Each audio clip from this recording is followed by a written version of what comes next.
I'd like to call to order the Committee of the Whole meeting for Tuesday, June 16th, 2026. Roll call, please. Mayor Kumar, Here. Ms. Pichetti, Here. Ms. Elder, Here. Mayor Gallo, Ms. Harper, Here. Mr. Love, Here. Ms. McPherson, Here. Mr. Sleesman, Here. Mayor Weiss, Ms. Wiggum. We have a quorum. Thank you so much. Item 2, approval of the minutes for June 2nd, 2026. Those were in your packet. If there are no edits, do I have a motion and a second? Motion Pachetti? Second Harper. All in favor?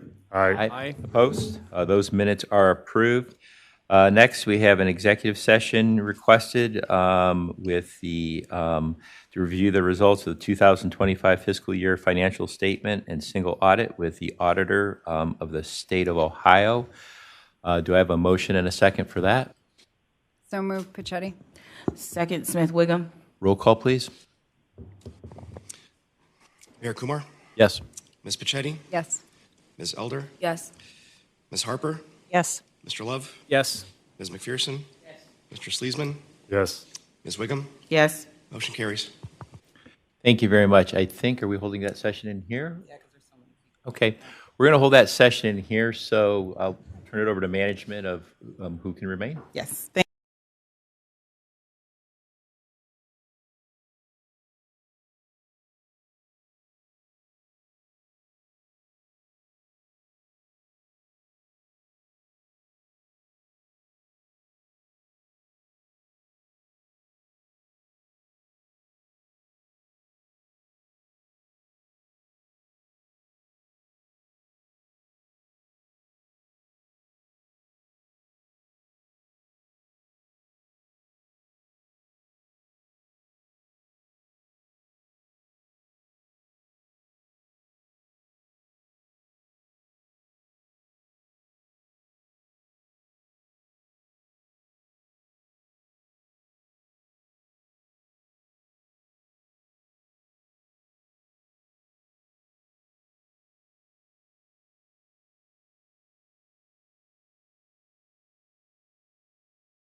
in time, which can be achieved.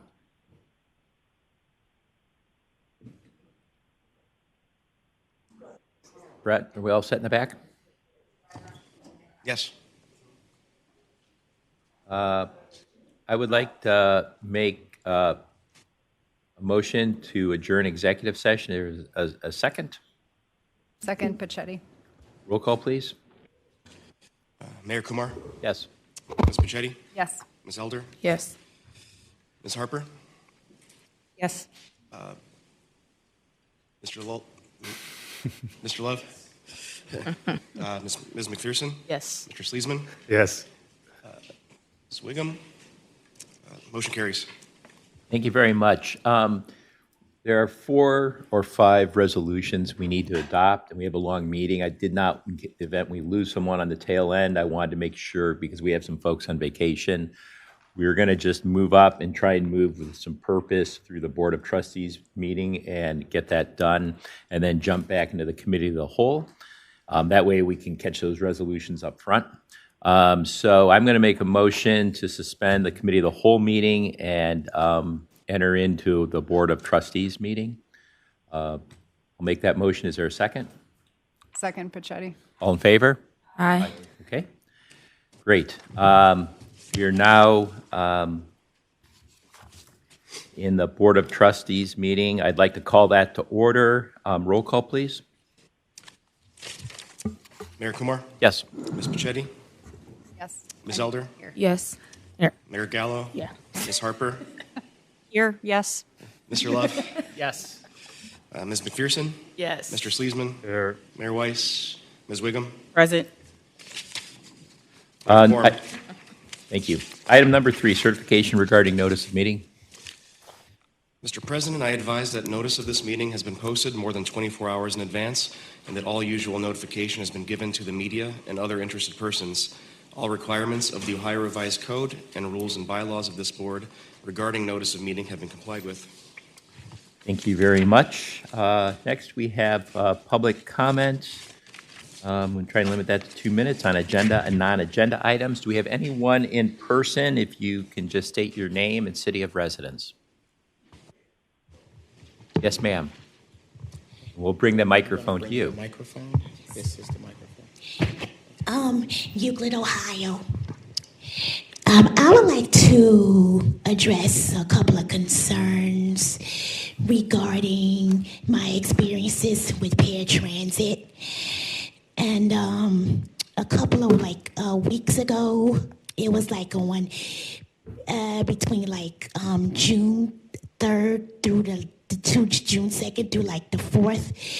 On the 2nd, I got picked up late. I'm going to getting back from Garfield, which is on Granger Road, and I got I had a window between 12:30 to 1 o'clock, and I got picked up around almost 1:45. And it was on the 4th, which is a Thursday. I suppose got picked up between 7:15 to 7:45, going to the site center, and I get back picked up around 8:30, and it was too late, and then around 3:15 I got picked up from the site center, and I got picked up, and the driver, the contractor drove me all the way from Warrensville Heights to drop did a drop off and in Mayfield Heights, and picked up a lady and got and picked up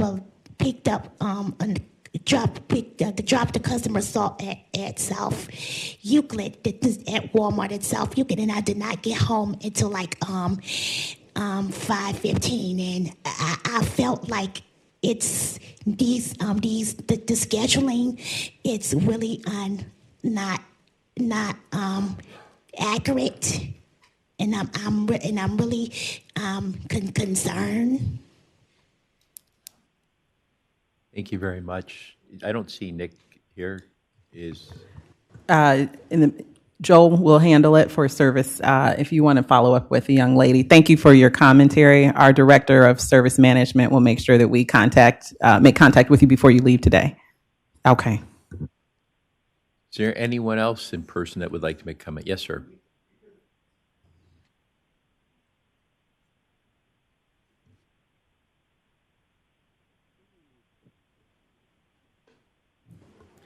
Good morning, everyone. My name is Kevin Hinkle. I'm a longtime resident, as I stated before, and a longtime writer of Archie. To me, this is about the bus stop located at Superior Avenue and East 6th Street. They need to put a posted sign if the bus stop's out of work due to construction of the building, and they have a temporary stop in front of the Cleveland Public Library. A lot of times the buses blow right by there, and the commuters are trying to get up. Can someone please post a sign at the bus stop if it's out of order? Like, they'll stop a lot of confusion there. That's all I want to say. Thank you very much. Thank you. Is there anyone else in person? Yes, ma'am.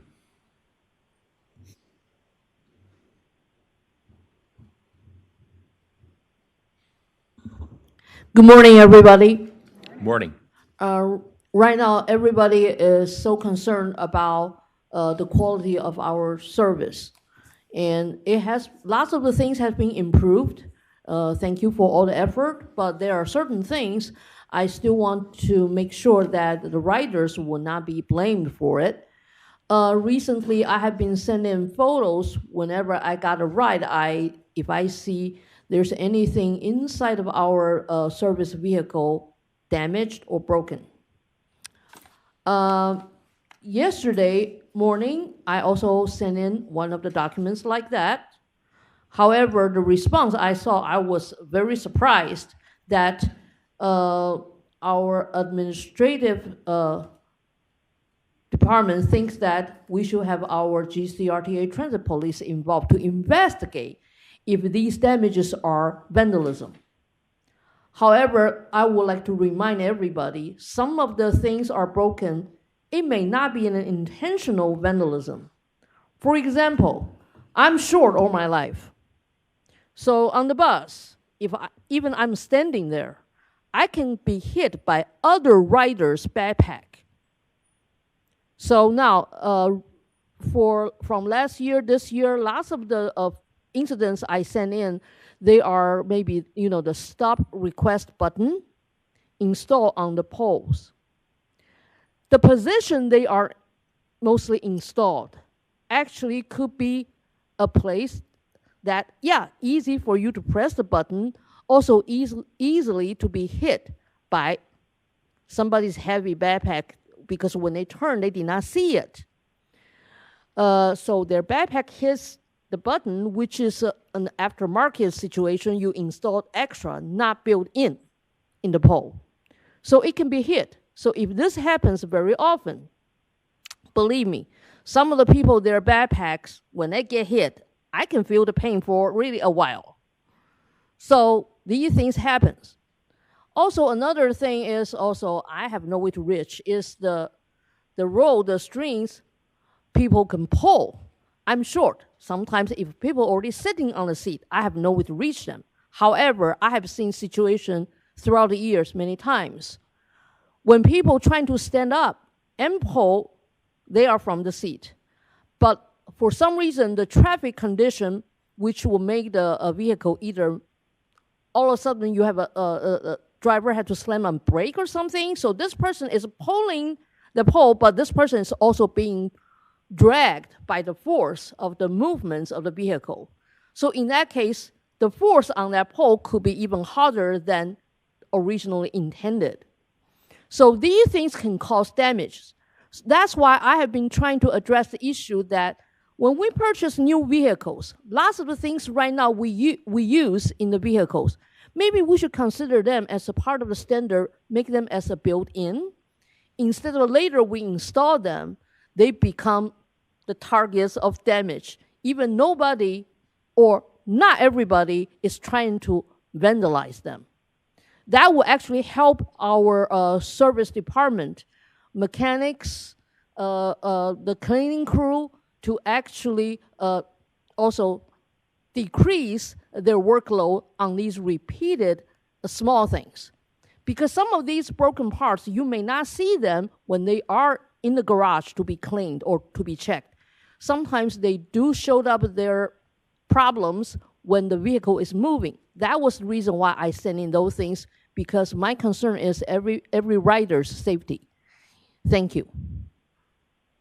Thank you. Anyone else in person that would like to make a comment? Okay, if not, do we have anyone on the phones, Brent?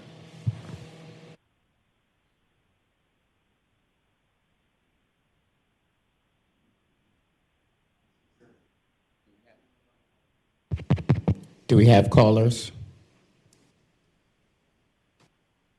Am I on now? Yes. Am I on now? Yes, you are. Okay, this is Eric Stewart. I'm calling at 440-276-4600. There was a time, a little less than a couple years ago, I could listen to the entirety of whatever the people in the public, in the person could listen to through this phone call. At some point, the service was reduced. There was no explanation as to why the service was reduced, and every time I've inquired about it, there's no explanation being given. I repeatedly have asked what was the cost to run the service before, what the cost to run the service now, and what is the reason, other than you could go on YouTube after you've made your comment, that I can't just listen to everything that the people in person can listen to. You don't tell the people in person that after you've made your comment, get out and go listen to it on you or watch it on YouTube. So this service should have some explanation as to why it's been reduced. When I call 216-621-9500, and this is not just my experience I'm about to describe, if I want to know where a bus stop is, often they can't answer the question or they refuse to answer the question, including not giving what the bus stop numbers would be. Now, I could walk out to the street and see a bus stop number myself just going to look at the bus, but I don't want somebody at customer service telling me, well, go out there and look for it. And I'm out here, I'm on the phone trying to get you to tell me where it is, what the bus stop number is, so I could go through your automated system to get it. There should be some explanation as to why that is. Do they not have the network on 100% operation? And if so, they should be telling you that, telling people that. And then in reference to the web form that I submitted today, and I want everybody to be able to listen to this web form, so please read it out loud, there was something left out. When I'm referencing the suggested 15A, 48A, and 50 bus, I want you to know that these buses should run 16 hours a day, Monday through Friday, and 14 hours a day minimal, Saturdays and Sundays. And I would like an explanation as to why no one has given me any feedback from the Board of Trustees or the Community Advisory Committee as to why those services are not being provided, other than just saying we don't feel like it, because there's clear evidence of what I'm describing on the web form, that the 50 is more efficient, starting in Marymount and still going to the same location in 93rd, and will not disrupt the 30-minute service if you drop the 48 down to 1 hour service. Bring back in the 48A so that the 30-minute service is still not disrupted on the north of 131st and Miles, and you get more people to be riding. You haven't addressed the multiple businesses at Pinecrest and Shaker Square that would get one bus service for a large population of the ridership at all. There's been no response to that as to why you won't give that service, and you won't give. And I've repeatedly asked about this cost on things that could be readjusted. How do you expect the public to give healthy input to the efficient service of RTA if you only respond to the public when you feel like it on matters of importance? Explain that question first, because you have driven the public into a state of apathy, which is why there are so few people that participate in these public comments and this public hearing that you have every month, because you have driven them into a state of apathy without explanation, other than you just don't feel like responding. Mr. Stewart, your time is up. Thank you for your comments. I know relative to the 15A, that has been reviewed by the staff.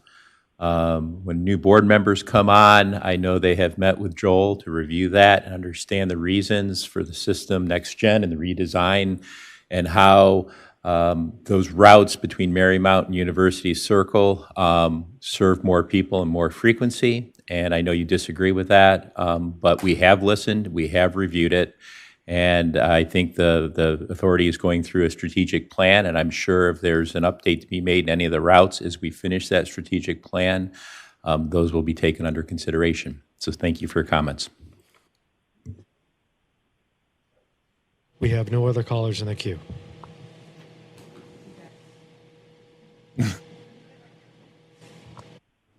All right, anything web-based? There were a few web form comments. Eric Stewart also submitted a web form comment with similar comments to the ones he voiced over the phone. Adam Rossi of Cleveland Heights wrote that if GCRTA intends to issue a tax levy ballot measure, that it should not just keep status quo, add and to state what would be added. Larry Rodriguez of Cleveland writes that he is a paratransit rider and is on the autism spectrum, and that the vehicles are loud for his comfort.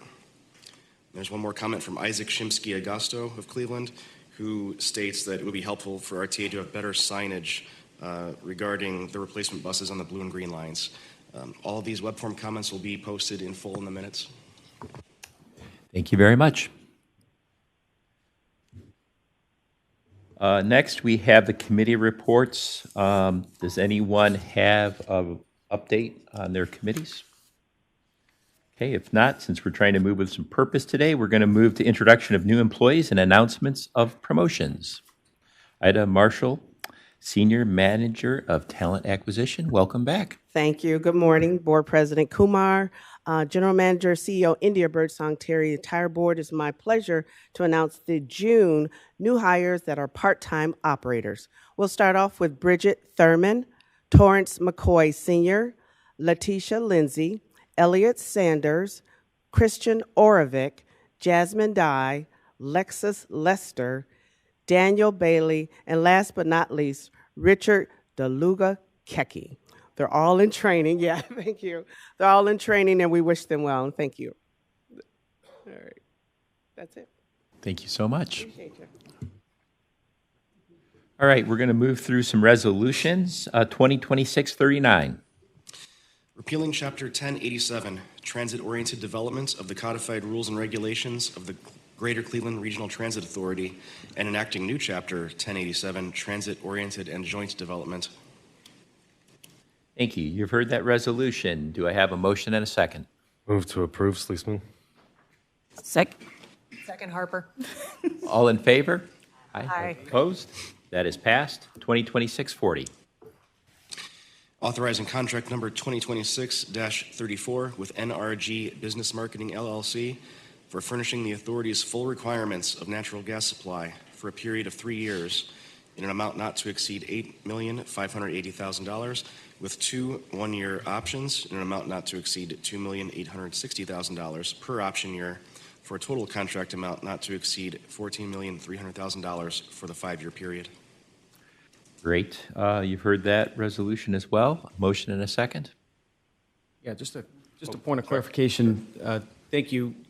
Now that we know the numbers, because I know in the committee meeting we didn't have the numbers, I'm just curious from a cost standpoint comparison, is this a significant or is it similar to the previous contract amount? If anyone could provide that previous contract amount, and was it for a 3-year period? I'm sorry, I didn't hear the question. So what was the previous contract amount for the natural gas supplier? Because I think this was the first time we saw the number. I know we're under a deadline Sorry, to. I don't have that information with me, Okay. but I'll get it quickly. Okay. Okay. So, Yeah, and I'll just say, I appreciate, we did discuss this in committee, and this is something that has come together fairly recently. So we appreciate the cooperation of the staff to just fill in those gaps. Thanks. Any other questions or concerns on this one? I know this was part of my committee. Okay. I'm going to go ahead and move to approve. Motion to approve.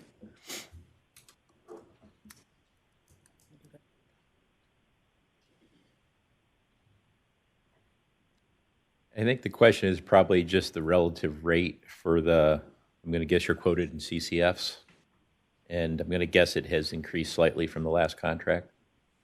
You know, I apologize. I'm filling in and I'm caught off guard a little bit. Sure. I wasn't at rehearsal yesterday. Somebody else was. So I'm caught off guard a little bit. So I'd recommend, at the pleasure of the board, either move forward or perhaps we even continue with the roster and then come back to it to be able to give a little bit of time. We do have our director of procurement who's out today, so Sharon is filling in and was not on this particular item, but we can find that information for you and get it to you before the conclusion of the meeting. Okay. You guys want to vote on that? Or you want to hold it until you get that information? Hold it. Okay, great. All right, so we're going to hold on that. We're going to go down to 2026-41. Brent?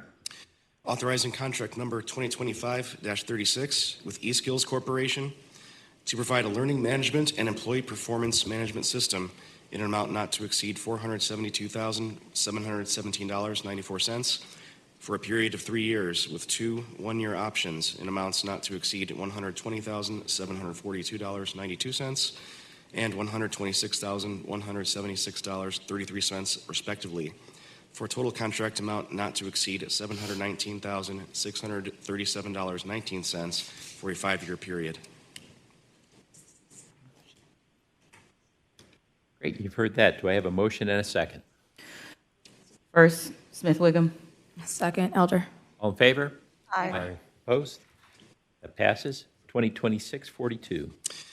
Authorizing contract number 2026-7 with Ross & White, Inc.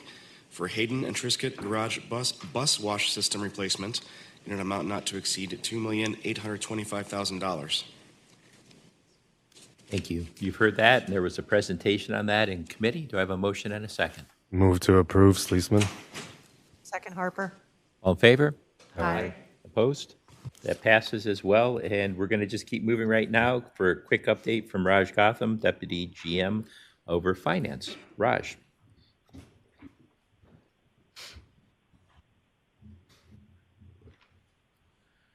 Mayor Kumar, members of the board, good morning. My name is Raj Gautam. I am the DGM of Finance and the board secretary treasurer, here with a somewhat truncated report in the interest of time of the other presentations that we have on today's agenda. As of this, I was going right into the sales tax first, which came this morning. Ridership data through May of 2026. 2.2 million riders. Ridership was 1.4% higher than May 2025.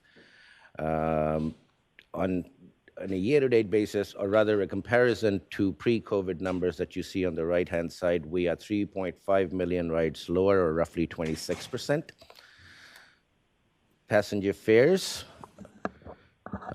May passenger fare revenue was 1.7% higher than May 2025. On a year-to-date basis, we are 4.5% below 2025 levels. A quick comparison with the pre-COVID numbers that you see, the numbers on the right-hand side of the slide, we're down 4.2 million, or roughly 26.7%. Sales and use tax, as I stated a little while ago, for June came in this morning. It is 2.6% higher when compared to June of 2025. On a year-to-date basis, we are 4.3% higher when compared to the 2025 total receipts. So when we look at the components of what makes up the sales tax base, online sales were 11.7% higher. Motor vehicles and watercraft were 0.95% higher, and regular and statewide sales were 4.48% higher. Select data. This is included in your monthly board package. So this is just an overview, a snapshot, that the total long-term debt outstanding as of the end of 2025 was at 13.9 million. Average investment yield is at 3.67%. Total cash and investments ended up with $332.2 million, of which $25.8 million is an unrestricted general fund. It is slightly below the monthly one-month operating reserve, and this resulted largely because of a payment that got posted a day earlier than expected, and that was a bill for OPERS. So had it not taken place, we would have been in total compliance with the policy. Questions, comments? Thank you so much. All right, my pleasure. Next, we'll have the General Manager's Report from India Birdsong Terry, GM and Chief CEO.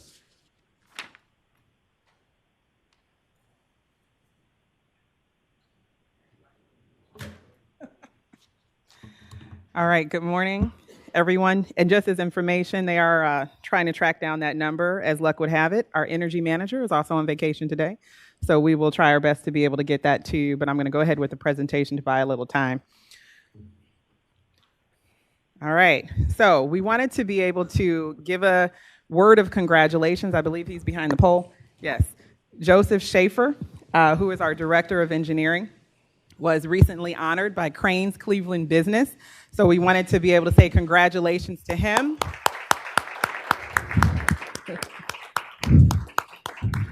Joe, if I could embarrass you a little bit, if you could stand up or at least wave your hand so they know who you are.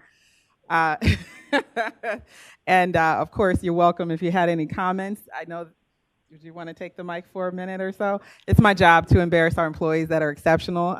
Before Joe takes the mic just for a moment, he has been here 35 years, going on 36 in August, is what I'm told. All right. I wanted to make sure I got that number is correct. That's an amazing feat. A lot of times you hear from Mike Shipper, that is not Mike Shipper, that is Brian Timming, just so you know. We're doing a little Jenga today. Brian is stepping in for Mike, but a lot of times you'll hear Mike talk about engineering and what we're doing in the DGM role. Joe is kind of that silent force behind the push of these projects. And so Joe's been working diligently for over 3 decades to really be able to get a lot of these projects completed. He was instrumental in the original BRT project, for example, and so all of our processes going through, he's very well advised on that and is a gem for our community. So Joe, if you have a couple comments. Sure, thank you, India. As I thought about, as time has passed, I thought of 3 things, and the number one thing was the projects that I've done as an engineer. That's a big thing, is doing projects. This place has an incredible variety of them, and there's always something to work on. I've never been bored. The other thing is that I had the opportunity to work with some incredible people and hire some of them as well. And I don't know if I worked somewhere else if I would have met the variety of people, the different walks of life, and the different roles in the community. And finally, working for RTA, I think, is a calling in that we're involved with the greater community. We often help give people rides that maybe wouldn't have any way to get a ride otherwise. So I think we fulfill an important function in the community as well. And I think it's been a privilege to work here.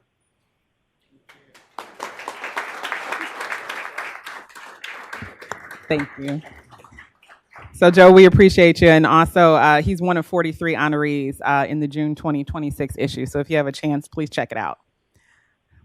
All right. Also, you guys should know about this. If you don't, shame on you and shame on me as well.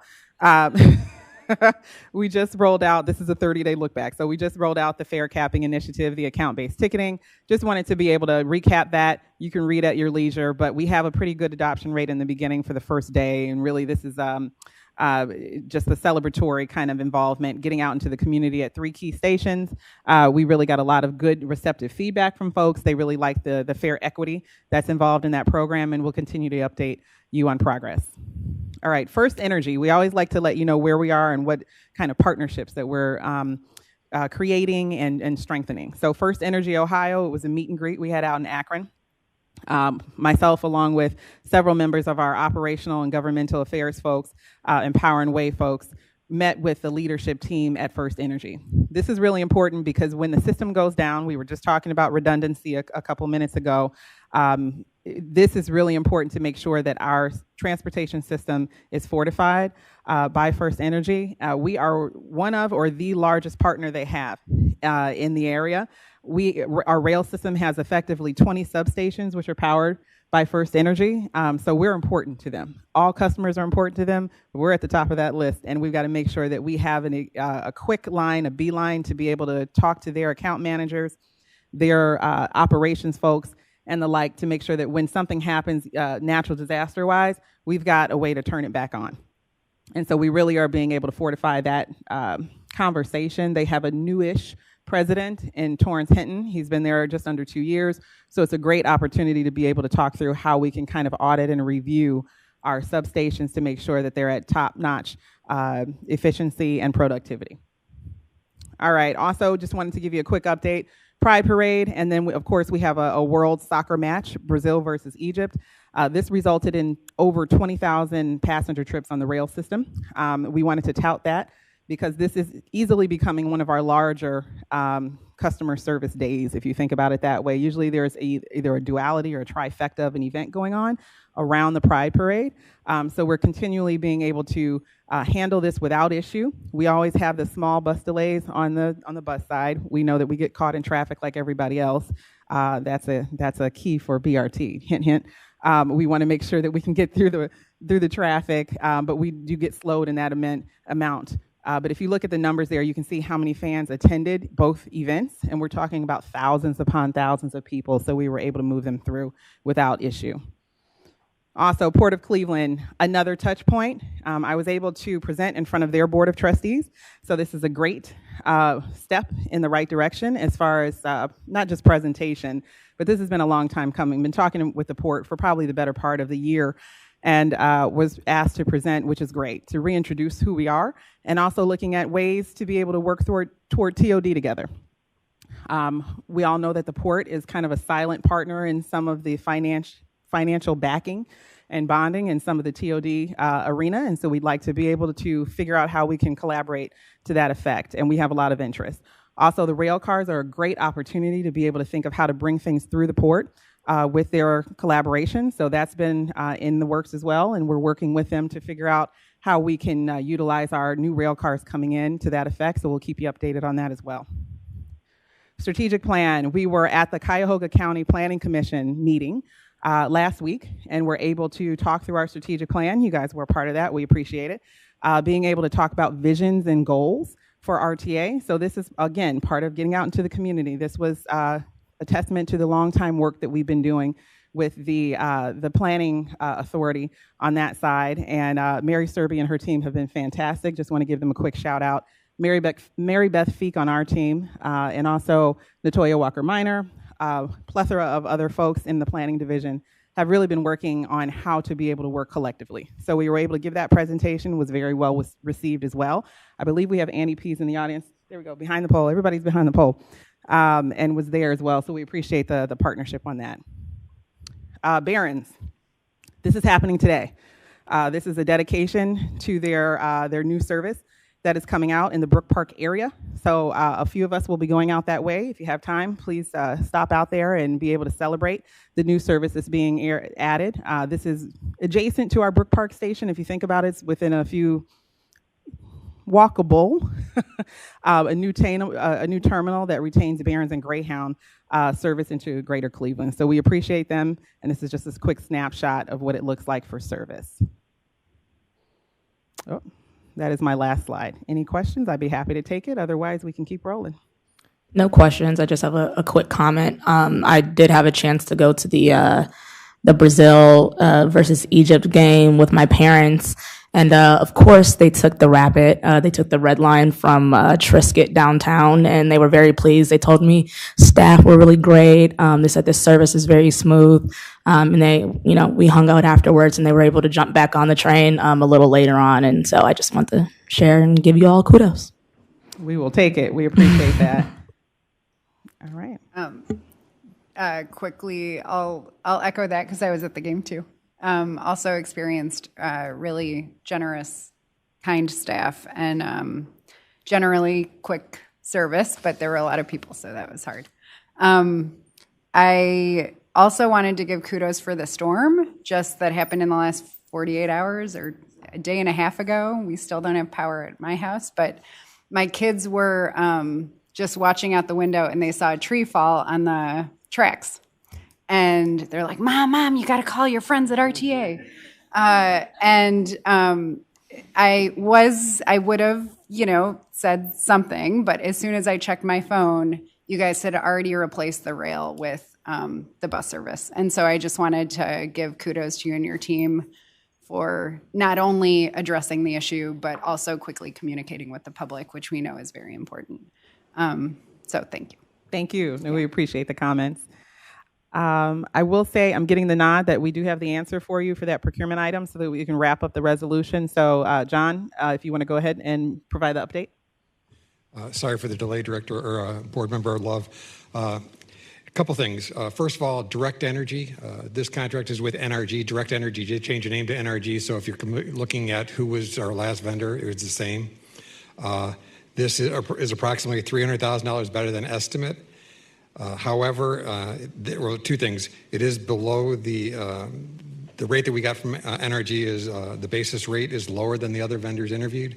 But to compare it contract to contract is hard to do because the former contract had less CNG buses in our system than it does now. So apples to oranges when it comes to that. But the basis rate is different, is better than the other vendors, and it is $300,000 better than the estimates.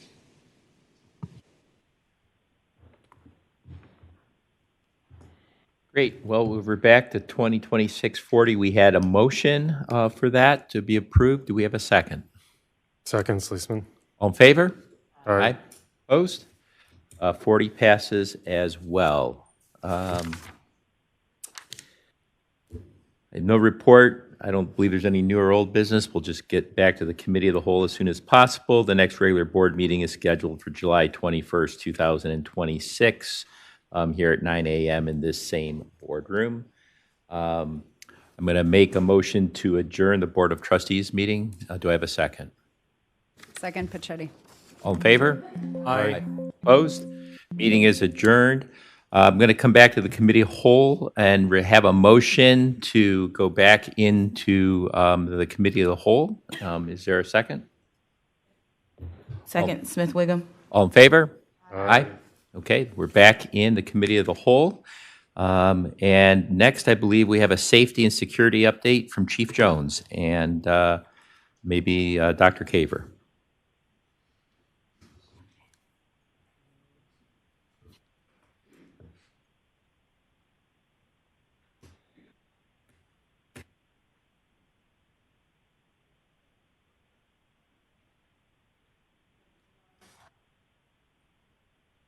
There we go. Chairman Kumar, board members, CEO Birdsong Terry, and to the audience and those that are online, good morning. Good morning. Good morning. Thank you. I am Deirdre Jones, Chief of Transit Police. With me today is Ronald Darden, Commander of the Bureau of Special Operations, and Robert Talevsky, one of our patrol lieutenants. Today, the Transit Police Department will provide an overview of the 2026 Safety and Security Summer Initiative. We will also provide a brief overview of new strategies designed to increase the safety and security of riders and employees while waiting and riding on the system.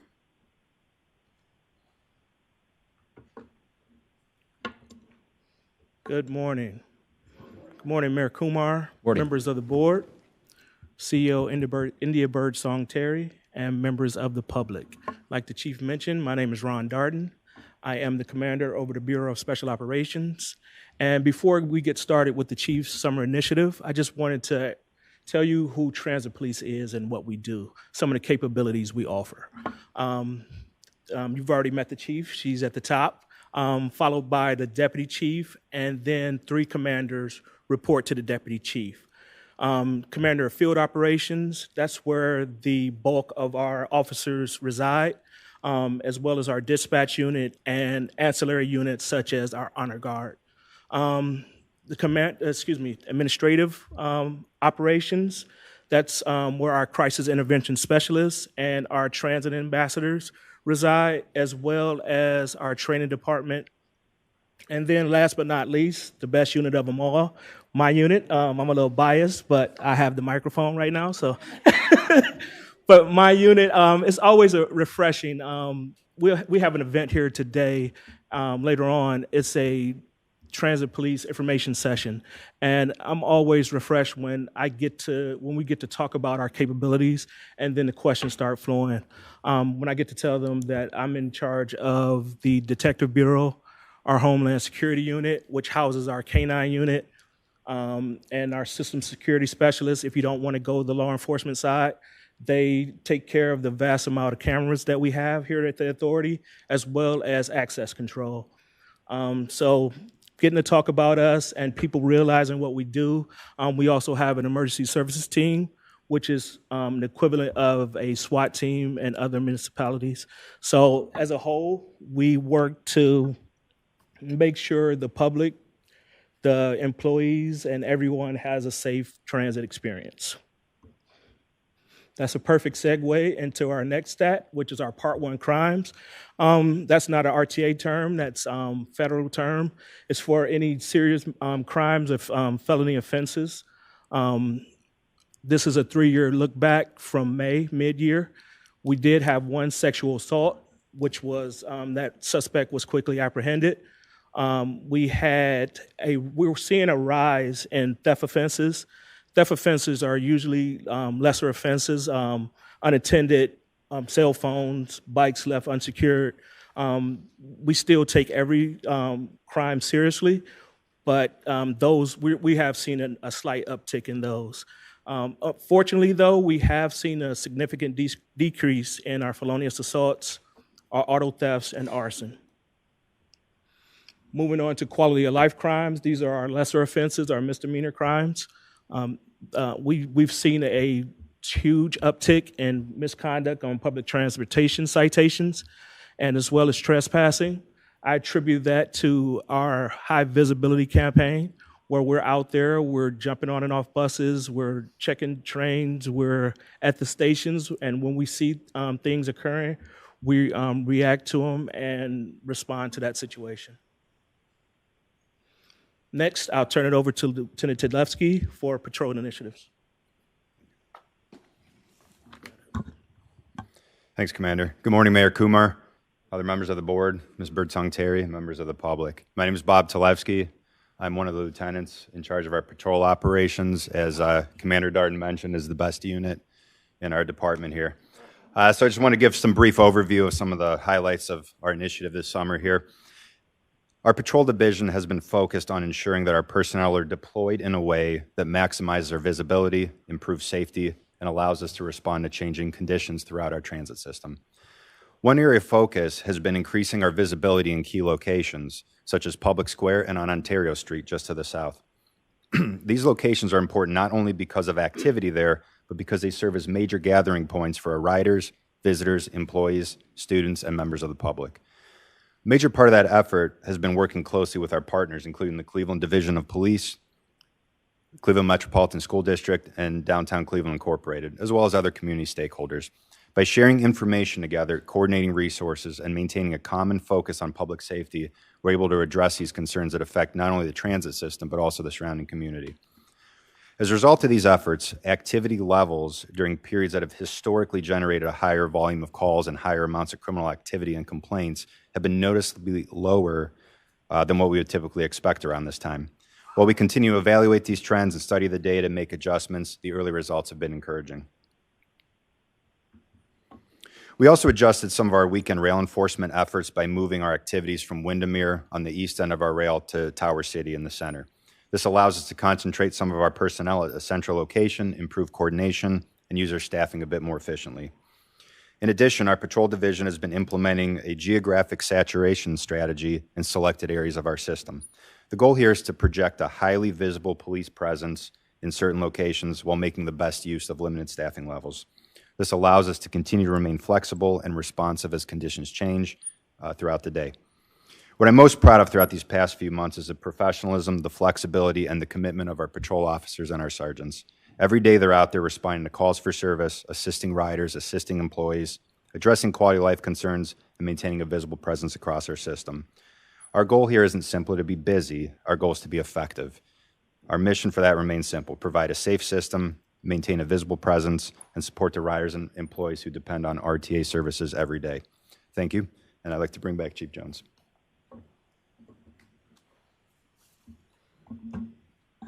Thank you. Our summer initiative has a multi-pronged approach. One of the things that we are conducting are wellness and non-destination rider details. What that involves is uniform and civilian transit police personnel, which include not only our TP officers, but our transit ambassadors and our crisis intervention co-responder teams. We assist our non-destination riders and people in crisis by referring them to social service agencies for necessary resources. We also see this as an alternative to arrest instead of arresting for minor or low-level crimes. We also offer those links to social services, and one of the things that we have done with our non-destination rider details and our wellness details is to deter fare evasion. So we have officers who are set up at fare-paid stations.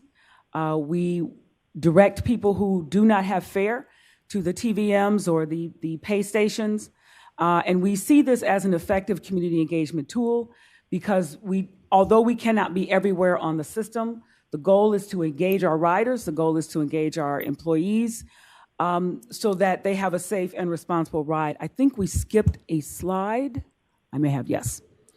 The other part of the multi-pronged approach is what we call GEMBA. And that is where I, and other members of our command staff post at stations, ride buses and trains, and the idea is to get the perspective of the rider and even our employees. It does increase our visibility on the system because not only do they see officers, not only do they see transit ambassadors or co-responder teams, they also see the chief and her command staff out there engaging people. I want to talk real quick about the rider employee safety, our camera systems. We have 1,384 cameras on fixed posts at stations and 3,400 mobile cameras on buses, trains, and paratransit vehicles. That means it's about at least 9 cameras on each vehicle with 360-degree views.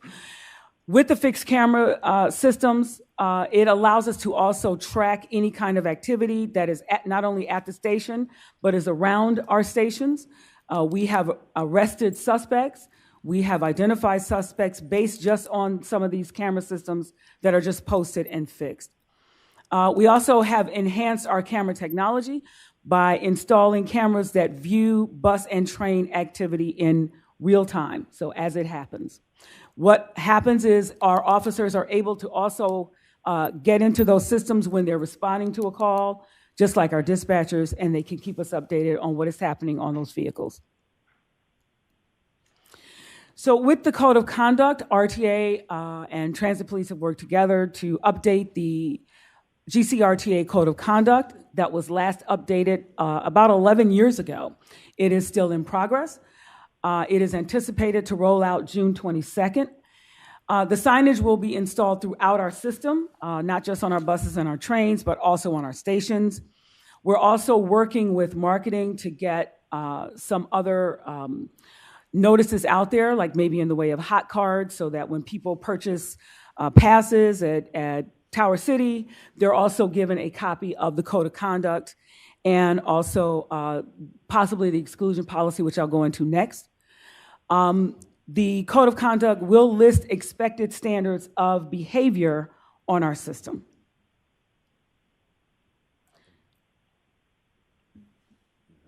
Yeah. Good morning, Lieutenant Tlefsky again. With that being said, we did want to make a comment here. One thing we've learned from our data, all right, studying this, is that while RTA provides millions of rides each year, the overwhelming majority of our riders use our system appropriately and never come into contact with transit police. What we often see, though, is that a relatively small number of individuals are repeatedly involved in incidents that impact riders, employees, and public resources. So we've begun to look at our data a little bit differently, identifying patterns of repeated behavior over time rather than reviewing incidents in isolation and individually. This helps us better understand where our resources can have the greatest impact and supports initiatives like what the chief will talk about here in a second, which is intended to address repeated disruptive behavior while helping maintain a welcoming environment for everyone else who uses our system responsibly. Thank you, Lieutenant. So we are also working with the legal department to create and implement an exclusion suspension procedure. This will now cover non-criminal as well as criminally prohibited conduct, and it will restrict access to those repeat offenders based on the nature of their offenses. That will be anywhere from 24 hours to possibly a year, depending on the offenses. There will be citations issued by transit police, and any violation of the suspension may result in criminal trespass citation. Violations of the suspension may also result in arrest for aggravated criminal trespass. It all depends on the nature of the offense. Paratransit, as you know already, if you don't know, they already have an exclusion or suspension procedure.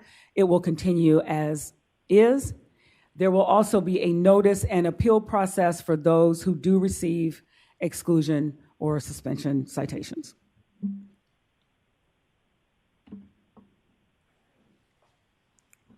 Thank you, Chief. Before we get into the rest of her summer initiative, the Chief's summer initiative, just wanted to touch on data analytics. In law enforcement and safety and security as a whole, you never want to be the person sitting there scratching your head saying, I didn't think that could happen. That's a failure. We believe that's a failure. This is why we're consistently training. We're consistently checking our policies and procedures, stress testing them to make sure we're getting the results that we want. Lieutenant Talevsky touched on it, but I'll reiterate. We transport over 1 million people annually, and a very small portion cause most of the crime on our system. We're looking into a database, data analytics, to use data analytics to identify those people, correct that behavior, and hold those parties accountable. We believe that's paramount to make the ride in public safe and a good experience for everybody else. This segues into our Ontario camera system. We have noticed, we worked with our internal partners. We had an issue. We would meet with Downtown Cleveland Inc. and other businesses in the area, and we would get complaints that there's trespassers loitering in our shelters. So we worked internally with our department to remove. We had several shelters there to remove some of those shelters. We saw a decrease. However, we still were having loiterers in the shelter. We then went back to our facilities team, and there's always going to be a give and take with this, the comfort of the rider versus people using a system for its unintended purpose. So we looked at this and we decided to remove the benches and replace them with standing post or leaning post.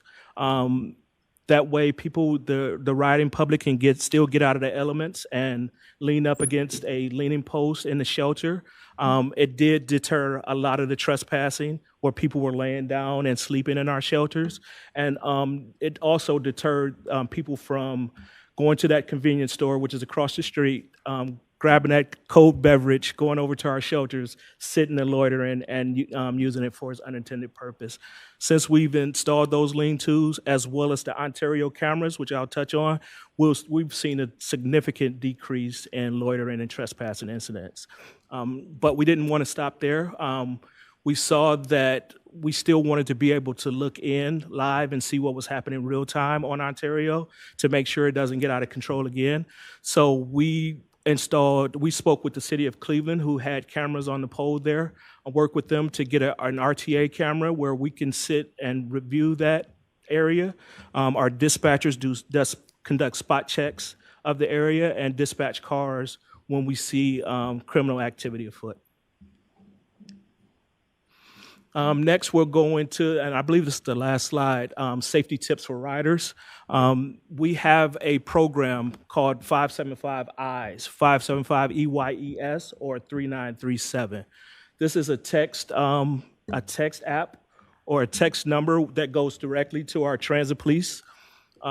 If you're on a bus or train or anywhere traversing our system and you see something that makes you uncomfortable, somebody's committing a crime and you don't want to get on your phone and be singled out that you're the person calling the police, you can discreetly text that number. It goes directly to our dispatch center. You explain what's going on, tell them your location, what mode of transport you're on, and they'll dispatch a car to your area to deal with that situation. Also, if you have your phones out, please save this number for TP Dispatch. It's our direct line to our Transit Police Dispatch, 216-566-5163. That's the quickest way to get direct contact to our dispatch. If you dial 911, there's going to be a reroute, and then it's finally going to get transferred to our dispatch. If you call that number, it'll be a direct link to our dispatch. One question on the text. Yes. While we're on that, I've had a question from riders before if they can remain anonymous or whether they need to provide their information. No, you can remain anonymous. We just need information to know where to meet you, where you are, yes. Thank you.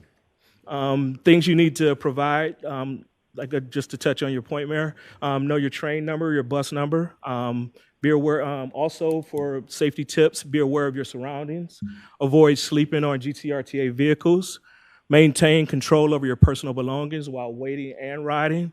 And if you ever feel uncomfortable, move to another seat, engage the operator, or text that number that I just gave you, the 575 eyes. At this time, we'll take any questions you may have. I'm going to jump in. I have a number of questions, so bear with me. I'll try to go quickly, and maybe I'll start going backwards from the most recent thing. So regarding the safety tips, the 575 eyes number, does that go into dispatch too, or is that to another? It goes directly to our dispatch. I'm sorry if I wasn't clear yet. Okay, no, it's fine. Directly to our dispatch. Okay, perfect. And then one question on the Ontario portion of the presentation, understanding that we've removed benches to deter, certain, activity that's not becoming of the system or really good for the community. I guess one question I have is, had we considered keeping the shelter part even if we remove benches? Yeah, we did maintain the shelters. Oh, okay. So the riding public can get out of the element. So yeah, the shelters are there. The flat benches have been removed and replaced with leaning posts. The leaning posts, okay. And then there's been a lot of mention in the presentation regarding data analytics. It's not clear to me if these are in, charts or, how we might maintain some of this information, but I will speak for myself, but maybe my colleagues here may be interested in also seeing what some of that data is spitting out in a more detailed and specific way when it comes to the kinds of, crimes we're seeing, the rates that they're happening, any trends that you may be noticing that may either lead to, current changes or may lead to changes in the future, those kinds of things. I'd just be interested to know what some of that looks like. So to the extent you can share that with us, that would be great. Absolutely. Public Square, I got really excited to hear about working with our partners to make sure that Public Square is a place where all of us want to engage in crossroads. I think one thing that is most annoying to me personally as someone who's on the system is, when people are parking on Public Square and I can't get off the trolley or it's blocking traffic. And I mean, it's something that happens every single day. And so I am, and I'm not, and it's happening in front of our stops, right? So it's not just the public area where maybe CPD would be over, but sometimes it's happening at the stop. So I am interested to know to the extent we have something in place or will, how we might address that issue. Yes. If that's even within our warehouse. And I also understand we have to work with our partners to get most of this stuff done, but go ahead. Yes, that is one of the, we do have a traffic unit that's designed to address those issues, people blocking the bus stops, the transit routes, et cetera.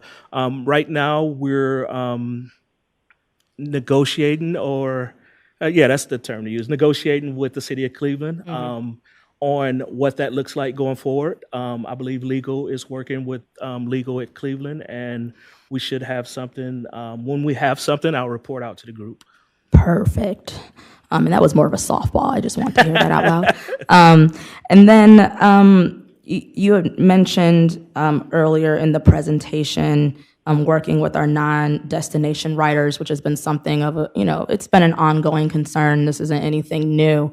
I think one thing that one of you all had mentioned was, to the extent we can direct them to some of our community partners, we will in fact do so. Do we currently know whether we have community partners who have, the ability to help move people necessarily? And what I'm really getting at is that, I think there are a handful of non-destination riders who are also a part of our unhoused communities, right? And so to direct someone to, a shelter across town is a really heavy, maybe sometimes impossible feat. And I also understand that that's not, it's not necessarily just an RTA problem of trying to get someone from point A to point B, or, relying on one other organization to get someone from point A to point B. But I'm just wondering, is there anything that we're aware of currently where we can help people get from our system to a place that would be more appropriate for them? Yes, under the circumstances. Yes, and you're absolutely right. It's not just an RTA problem, but it falls in our lap a lot. So we are crisis intervention specialists. They're really good at their job. They're really good at communicating with the individuals in need, and getting them to open up about what exactly it is that they need, and then directing them to those services that can help best. Okay. One of the things, if I can add, in my travels at doing GIMBA, when I'm at Windermere or at the airport or even at Tower City, we have come across individuals who we already know are in need.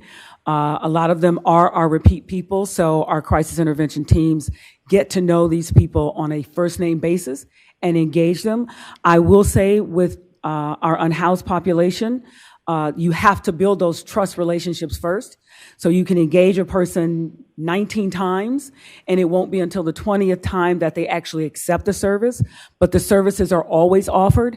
And just to give you one quick example, and I know we're pressed for time, we had a situation with a male who was visually impaired at Tower City, and our transit ambassadors and our officers actually engaged this male, determined that this male was unhoused.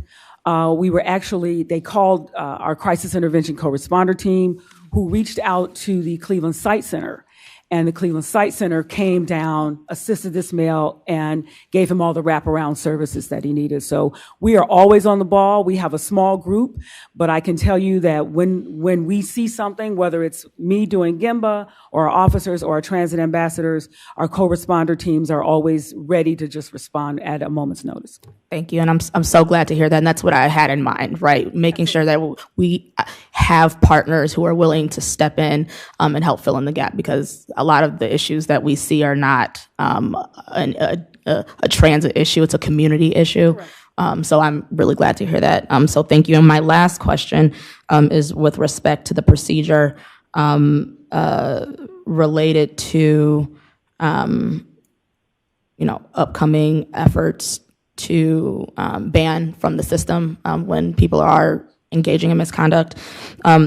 And I'm not sure this is even ironed out quite yet, but understanding that we will be giving citations.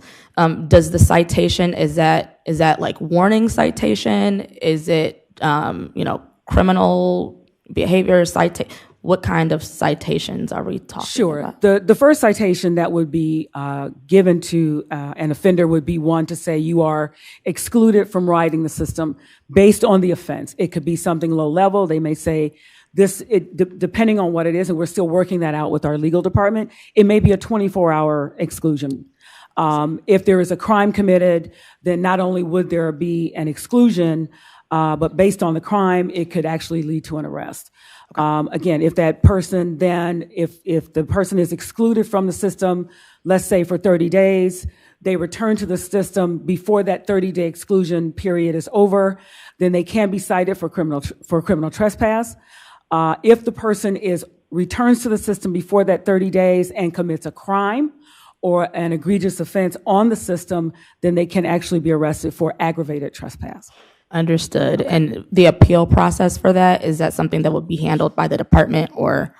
Yes, that's still something that we're still in the Working process on. of working all the wording with legal, the language. Perfect. Thank you, and thank you for bearing with me. You're welcome. I'll step in for Mayor Kumar for a moment while he returns. Ms. Wiggum? Yep. I'll be quick here. First, I want to say thank you, Chief, and your staff and the team for not only doing this work, but doing this work with compassion and consideration and letting trust be the path for us to get there. And so thank you for your leadership. You mentioned educating our riders on the new policy. I was wondering if you can enlighten us on education for our operators, but also to our community partners who also may need to come alongside of us to educate the riders in the community about the new policy. Thank you. That's actually a great question. I'm glad you mentioned it because I meant to talk about it briefly. What we are doing, one of the things that we are doing is we're going to be working with our co-responder teams to reach out to the social service agencies to give them a heads up and educate them on the code of conduct policy and the suspension policy once that has, or suspension procedures once those have been implemented. So I want to be clear with that. The other thing is meeting with downtown partners. We are also informing them. They're aware that there is pending changes with the code of conduct, also with the exclusion procedures. So we are trying to inform as many people as we can. As I stated before, we're working with marketing to try to put together some kind of information campaign that touches everybody in the community, not just our riders, but also our employees, our operators, janitorial services, you name it. The idea is to get everybody as informed as possible before this final rollout. Thank you, Chief. Thank you. I'm getting the nod from our commander here to my commander, not yours. No, for sure. So I'm going to take advantage of that nod. I just wanted to say this is really important work. And so I appreciate the support of the board. The board asked for this presentation. We were on the agenda, I think, a few months later, and they asked for us to move it up, and I'm glad that we did that. We also appreciate media interest. I think for those reporters that are in the room, thank you for being here and making sure that you kind of help us get the word out. There's a lot of work to be done. We are nowhere near finished. We're nowhere near completion, but we have a good base, and we wanted to show that. Just really quickly, and then let's go ahead and wrap it. We mentioned before that we're a small but mighty team, but I just want to make sure for the record, George, you may have to, confirm how small or large that number is for TP, and feel free, Chief, if you'd like to just kind of say how many officers that you've got, as well as just the general overall team, how many folks you're looking at. Sure. We are budgeted for 101 patrol officers. And when you include supervisors, command staff, that comes to about 127. But we also have civilian personnel, so it's a total, I believe, of close to 160 people with transit police. We are short, of course, personnel, just like every other major police department in this country. But we are hiring year-round. And so if you know anybody that may be interested, please have them reach out to us. That was very smooth. I appreciate the hiring plug. So just wanted to mention that, right? Because small but mighty, it's a pretty large number for the system that we have, and we appreciate that. Not everybody has a transit police system. A lot of our counterparts do not have that. So we wanted to mention that. And then also, I'll just leave it on this note. A lot of other agencies, our counterparts throughout the nation, if not the world, honestly, have a code of conduct. They also have a suspension procedure. So we are not alone in this.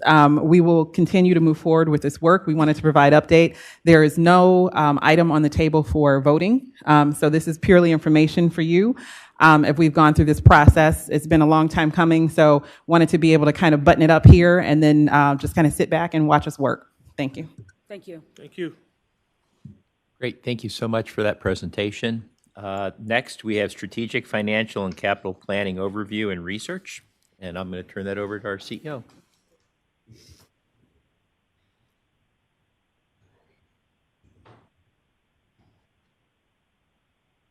While we're getting ready for that one, if we can Mic check. Maybe Natoya, Brent, check in the back if you can. Make sure we have Mike Shipper on the line as well as LJR, just to make sure we've got everybody dialed in that we need.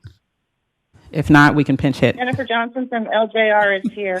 Thank you very much. Appreciate that. Mike, are you on the line as well? I am on the line. Okay, good deal. Thank you.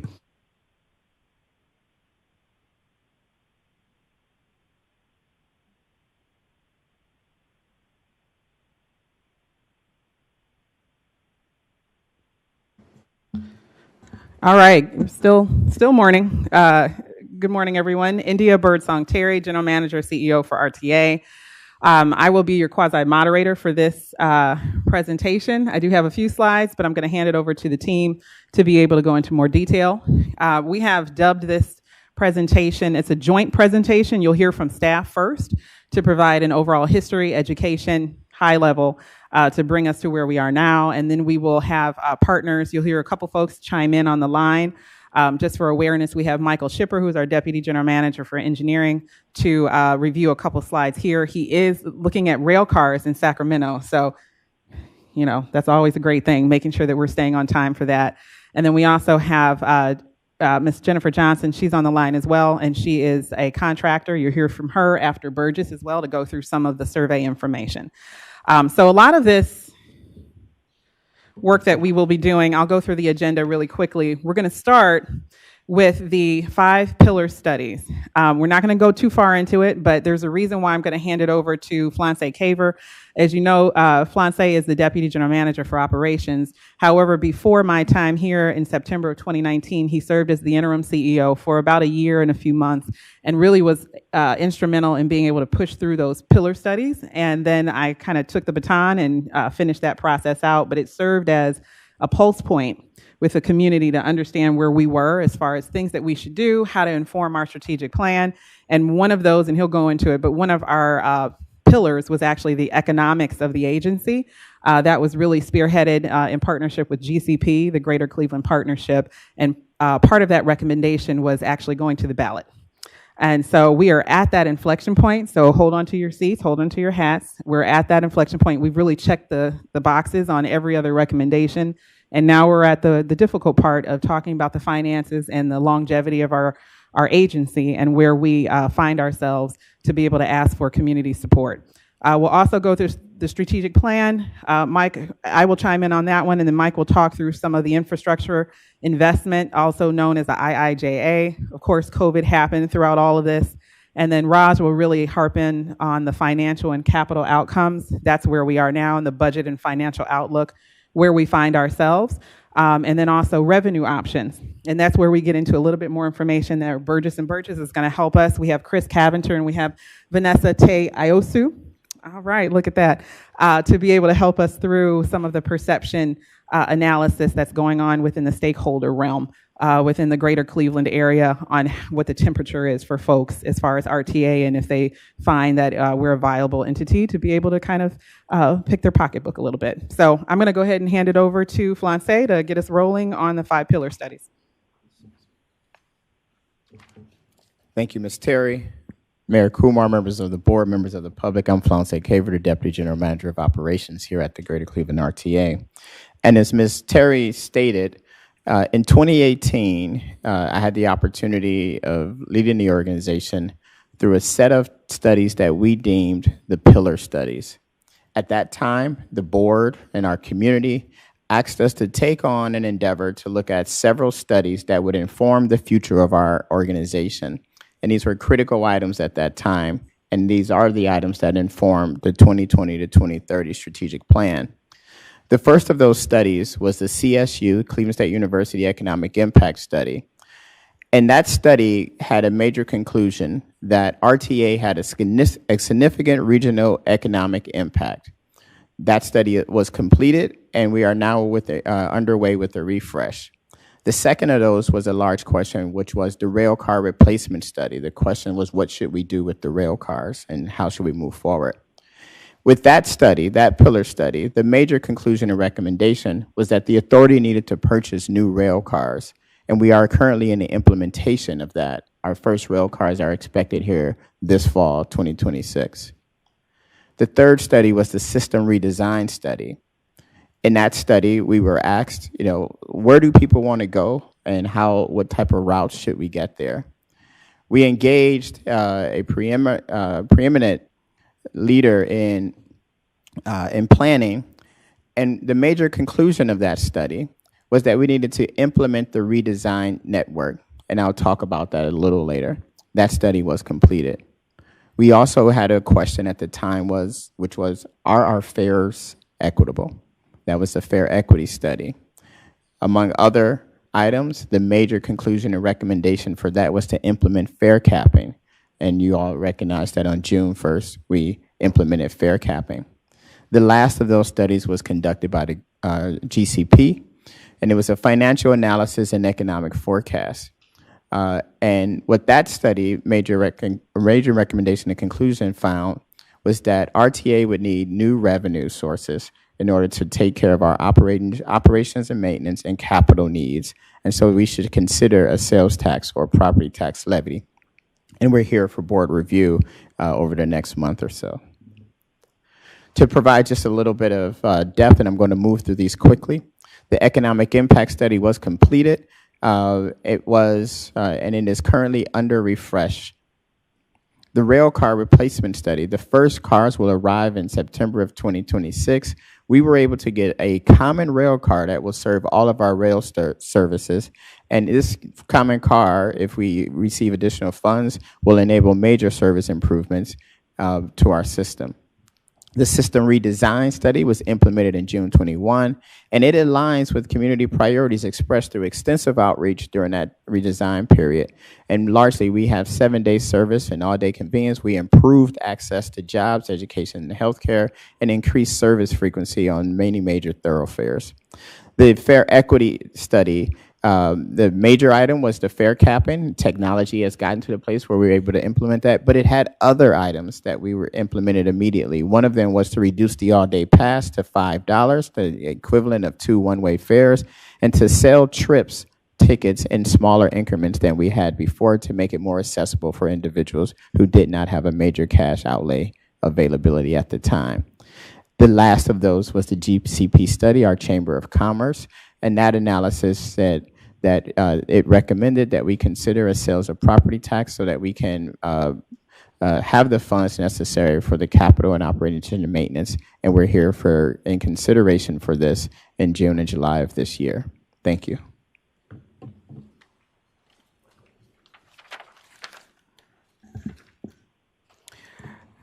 So at this time, we have a little bit of information on the strategic plan. Mike, if you're online, I'm going to go ahead and narrate a little bit and then punt it to you if you have additional insights that you would like to provide. So our strategic plan initiative is a framework for the future. It really is the 5-pillar studies, as Fonse mentioned. It really harps on improving customer experience. That's our first and foremost. We hear about that all the time. It's what we do. It's what we breathe. It's what we live. Modernizing the infrastructure is second to none behind that. The way that you feel on our system is important. It's hard for you to feel comfortable if you've got an aging infrastructure in need of replacement. So we have really been working on modernization. You heard technology a lot woven through today, and also the capital infrastructure changes that you will hear, and you'll hear a little bit more about that as we talk about the IIJA funding. Enhancing mobility is important as well. The patterns of ridership have changed, and they've changed dramatically, not just because of COVID, just because of the economics of the city and the surrounding regions. As far as the suburban and the urban, you'll hear about that as well as we start to talk through how people feel about RTA. This is a reflection of where we go. We are essentially being asked to provide transportation for 2026 with 1970s funding. That is something that, let that sink in for a moment. When it comes to the inflation, when it comes to tariffs, when it comes to overall cost of use and living over the last 51 years plus, we have to be able to think about ways to sustain the organization, but really to grow it. And so this is where we have to start to be creative, and we'll talk about the financial sustainability, and that's what that means. The current status of our strategic plan is 2026 to 2030 plus. The reason why we say 2030 plus is because we're at that midlife overhaul. I know that's a vehicle term, but you get it, right? We're at that midlife inflection point because our original strategic plan was 2020 to 2030. So we want to be able to take our time right now to think about what do the next 5 years look like, and we don't want to lose any time. So that's why we have the 2030 plus. We're really looking at 2026-7 to 2032.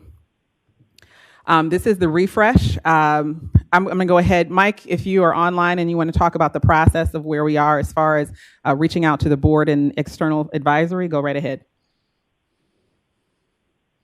Sure. Mike Shipper, Deputy General Manager, Engineering and Project Management.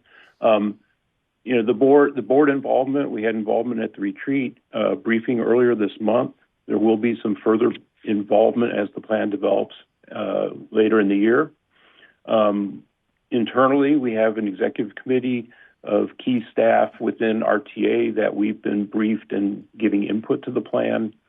And as mentioned earlier in the board meeting, there's an external component of this. So, for instance, the outreach to Cuyahoga County that was discussed at the board meeting, we have a number of external outreach activities that will really kick off in July and August, which will then be enveloped into the plan when we bring it back to the board later this year. Thanks, Mike. I appreciate that. And I want to just harp on the last point that Mike made. Coming back to the external advisory meetings is really an important inflection point as well. As we continue to think about ballot box, you got to keep that in mind as you're hearing all of this. We have to start somewhere. I think you will hear, without stealing anyone's thunder, what does the vision for the authority look like? What does service look like over time? There are a lot of opinions on what it should look like from A to Z. And we have to start somewhere as the subject matter experts to be able to provide that base, and the strategic plan does that. But we also have to go back to the community to find out, does this still resonate? Does this still match with what your needs are? And that's that process. So we're at the perfect inflection point to be able to be at the midlife overhaul for the strategic plan because it's built into our process. So over the next 6 months, we're going to really be kind of harping on that last item to be able to go back to the stakeholders and say, hey, does this jive with what your needs are? All right, at this point, I'm going to hand it over to Raj to go over the COVID-19 response and recovery. And again, this is really just an educational point, and it'll dovetail in more of the grant management and finance. Thank you, India. Good morning again. Mayor Kumar, members of the board, my name is Raj Khatam, one of the historians at the organization, it seems. I want to go back to the only open pillar study that we have remaining, which is the GCP financial analysis and the financial outlook. The report that was issued by GCP was in October 2019. And while we were still digesting the results and the recommendations, and there were a few others, in addition to the looking for the levy suggestion, we rolled into February and March of 2020 and endured the pandemic that we were in. There were 3 iterations of federal funding, stimulus funds that were granted to us via grants, to which only operating items could be charged, no capital items. This was only for operations to keep transit systems continue. The total of those amounts amounted to a little over $315 million. And obviously, with that in our bank accounts, discussions on any sort of a levy were put on hold for obvious reasons.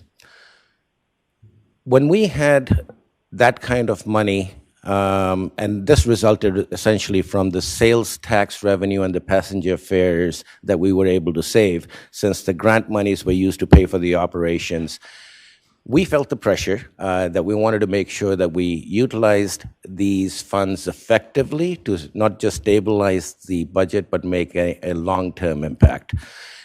We wanted to make sure that this action extended our financial stability through at least 2026. At times we thought it was going to go a little longer, maybe 27 or 28, but 26 was the goal, and that's what we had delivered and planned. So with the relief funds and wanting to make an impact, we structured our approach in several manners that would assist the operating as well as the capital needs of the organization.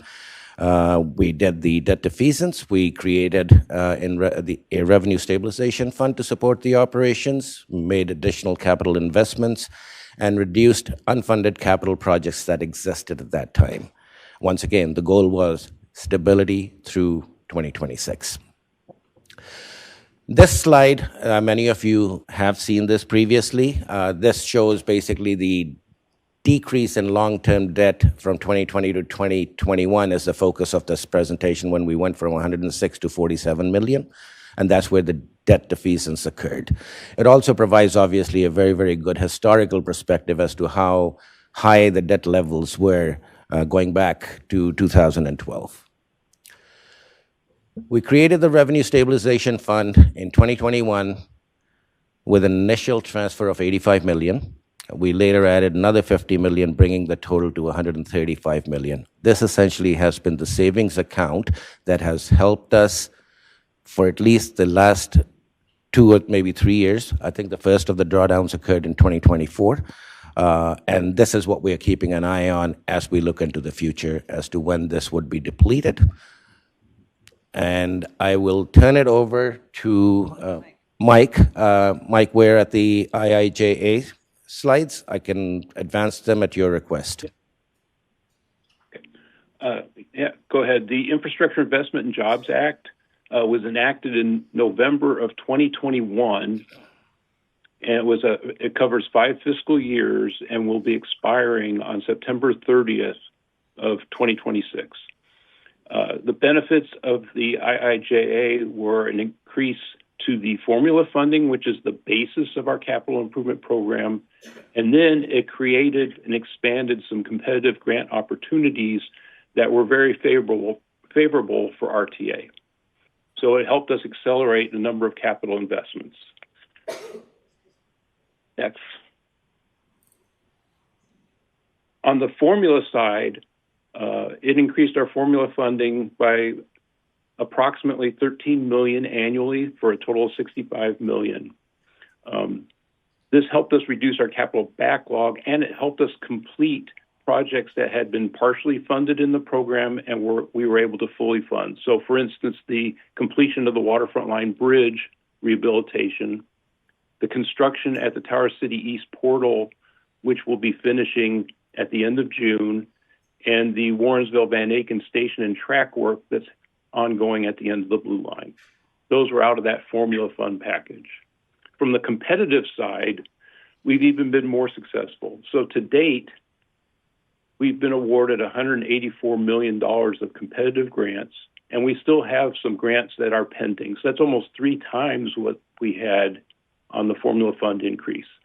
The big projects involved in the competitive grants are obviously the railcar replacement program, the East 79th Street station on the blue and green lines on the light rail, which will be finishing this year, 8 additional ADA upgrades on the blue line, and a number of buses, funded a number of buses for our bus replacement program, all through the competitive grants that we were able to win. Next.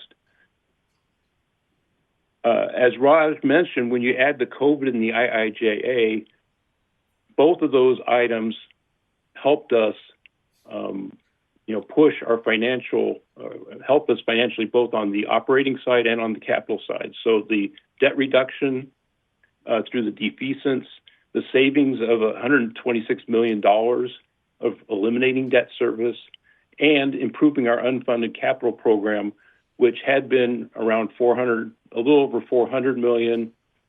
We actually got it down to 235, but we're looking about 285 now is what we presented in May for our unfunded capital backlog. But a tremendous influx helping us both on the operating and on the capital side of our budgets. Thank you, Mike.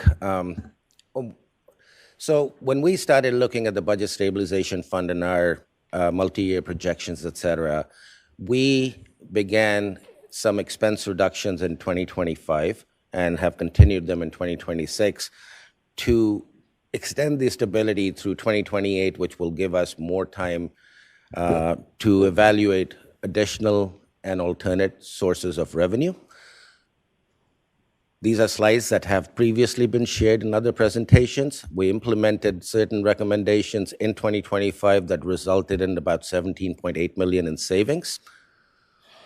We further added some recommendations for 2026, most of which have been implemented. I'll draw your attention to the second line item, which was to reduce the transfer from general fund to capital from 10 to 5% on a temporary basis, which will result in about $42 million in savings. There are certain additional items that remain in process, and we will continue to update the board when action on those items has been completed. Additional recommendations that were made was to begin evaluating a sales tax levy for a 0.25% or a 0.5% level, which is up to the authority provided to us by state law. Those percentages will generate approximately $70 million at the 0.25% level, or $140 million per year at the 0.5% level. We also recommended the issuance of debt to mitigate the reduced transfers to the capital program from reducing the transfers from 10% to 5%. Just a quick reminder, the board did approve that action in May. And as far as the issuance of the debt, that is currently in process, and we'll update the board hopefully within the next few weeks as to where we stand. We are committed to continue looking for efficiencies and consolidations. We're also committed to minimize service reductions to the extent possible.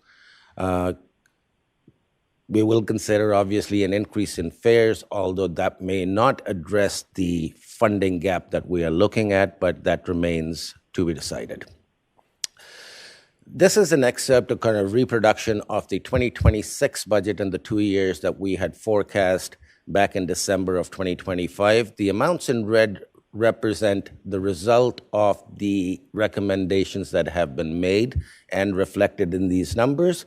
And if we just scroll forward, the second last line at the bottom of the slide, which shows projected ending balances, it says that once all of these recommendations have been implemented, we will end 2028 with an ending balance of 26.9, which is very close to the board mandated policy of 1 month of operating reserve.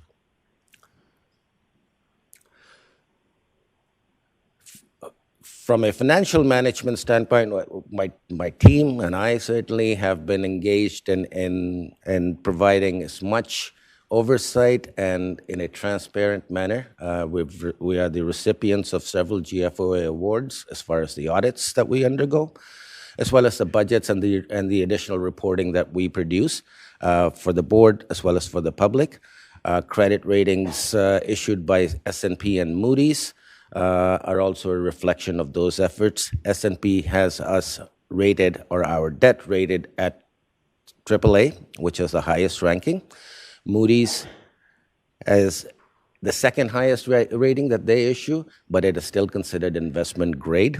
I am happy to report that Moody's, as we're undergoing the debt issuance process and talking to the debt rating agencies, Moody's affirmed its AA1 rating this morning. And that applies to not only the new debt that will be issued, but also to the existing debt that currently remains on the books. We'll go into the revenue options. Many of you know that I'm not a big fan of the cliff word, but we are going to be facing that if we do not take any action. So the cliff really begins in 2029, which is approximately $30 million. And to make up for that difference, we will have to make some adjustments on the costs and expenses if no additional revenue is found. A reminder that the $30 million is a large enough number that we cannot wait until 2029 to make those adjustments in 1 year. And a combination of service and expense reductions of $10 million will be needed each January for the next 3 years as we continue to evaluate what the next steps should be. The alternatives and the options that we wanted to highlight over here, that no new revenue means no additional revenue would be coming in. We will have to look at service and expense reductions on an ongoing basis with the cliff at 2029. a 0.25 levy, which will generate approximately $70 million a year. We would obviously look to increase the service level on an incremental basis, with the goal of hitting $15 million in new service by 2032. And with that, under that scenario, the cliff would be 2039. With a 0.5% levy, which will generate on an estimated basis, $140 million, the service levels we would look to increase once again on an incremental basis as we add buses and operators, et cetera. That by 2032, the service would be $25 million higher than it currently is. Under that scenario, the sustainability gets extended beyond 2064.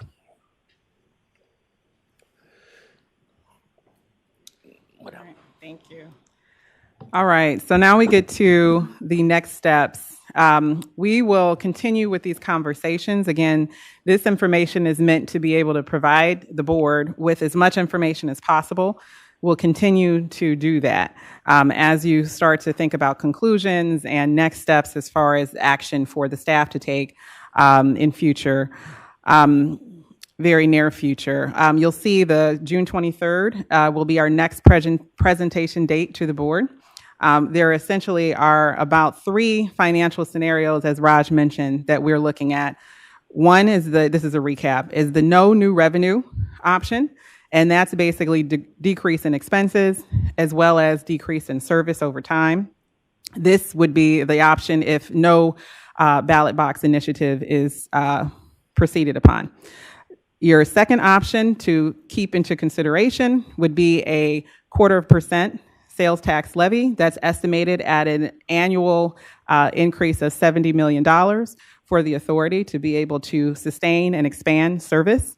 And then your third option to keep into consideration would be a 0.5% sales tax levy initiative, and that's estimated at $140 million for the same purpose, to be able to sustain and expand service. We'll additionally have a June 30th additional presentation to the board. Those are both Tuesdays for your convenience as well as ours, to try to keep this moving so that hopefully we can get to a conclusion by the board and have marching orders to move forward in whatever option is determined. And then also I wanted to bring your attention to the third bullet. And again, this is the recap slide before we hear from Burgess and also LJR on surveying and just perception. Until additional revenue is identified, I'm going to read this just because I want to make sure I get it correct. A combination of service and expense reductions of $10 million is needed each January in 2027, 2028, and 2029. That is a cumulative $30 million that Raj just mentioned. I want to be able to bring to your attention as well is that this also includes potential service reductions. We do have a process. We've gone through it on a slightly different timeline for the service reductions that are pending for this August. We have to be able to come to the community. We have to come before you months in advance of that implementation date. So understand that each January when that $10 million is necessary, that means you can pretty much think 5 to 6 months in arrears of that. We will be coming to you again in August to be able to prepare for that December service cut reduction or reduction generally, so that we can realize the savings come January. So we will be in conversations again with this within another couple months to be able to prepare for 27. As we continue to go through the options, it does get progressively worse as we continue with the financial analysis. So we do need to have a decision made within the next 30 to 60 days to be able to know the path to take. This is meant for educational purposes only, so that you have all of the options in front of you, and then you will hear from Burgess in a few minutes. So at this time, I'm going to ask that we switch the presentation over, and then I'm going to go ahead and introduce Burgess. And Burgess. Sorry. All right, while they're doing that, we're going to pull up a separate presentation. There we go, thank you. So as we mentioned, we can go back to the first one, thank you. Vanessa Teiosu and Chris Caventer, I just like saying your name, Vanessa, it's kind of fun. We are have worked with them and have really contracted with them to be able to understand what is the perception of RTA in the community, so we have a good base to be able to move forward with conclusion by the board when ready. I'm going to hand it over to Vanessa, who serves as the lead of that organization, and we appreciate their work. And my assumption is you'll introduce LJR when appropriate. Thank you. Is somebody advancing me or am I advancing myself? Somebody took the clicker? Oh, there we go. There we go. It's still good morning. Thank you for the opportunity to speak with you today and share the work that we've been doing for the past few months. A few months ago, when we met at Tri-C, I talked a little bit about our process. All of you were there except for one of you. So I'm just going to do a quick overview about our purpose. Our purpose is to provide this community input, hold a mirror up to your community to really understand their perceptions, their values, how they prioritize not just RTA services, but also potential funding. When we do this process with entities across the state, we build a custom process. So that is what this is. It combines both qualitative and quantitative research, and we worked with you to develop each of those items. So about us, we've been doing this since 1983, working with transit agencies, public entities, school districts, libraries, community colleges, all across the state, and also in West Virginia and North Carolina. One of the things I do want to point out is this process is meant to provide you an additional piece of information. You have a lot of data that you've been processing for years and years and years, and then today we just saw a very quick recap of all types of things that you have to consider. This is one input. I just want to point that out because I understand that as we share this information, it does not exist in a vacuum. So I'm going to talk to you a little bit about the qualitative research process. And this is meant to, again, gauge these broad perceptions, the broad range of thoughts, and to understand what your community leaders know. We start by talking to the members of the board. We spoke with 90% of you using an open-ended discussion guide, not meant to change anybody's opinions or get you to a conclusion, but it's meant to understand what you know right now, what you believe right now, how you communicate to your peers, how you communicate to those of your constituents, and how information could potentially change those outputs. Then we did the same thing with community leaders. So as part of this process, we assure that everyone has strict confidentiality. We promise anonymity. We provide and will provide a written report of all of this in a document that includes all of the thoughts.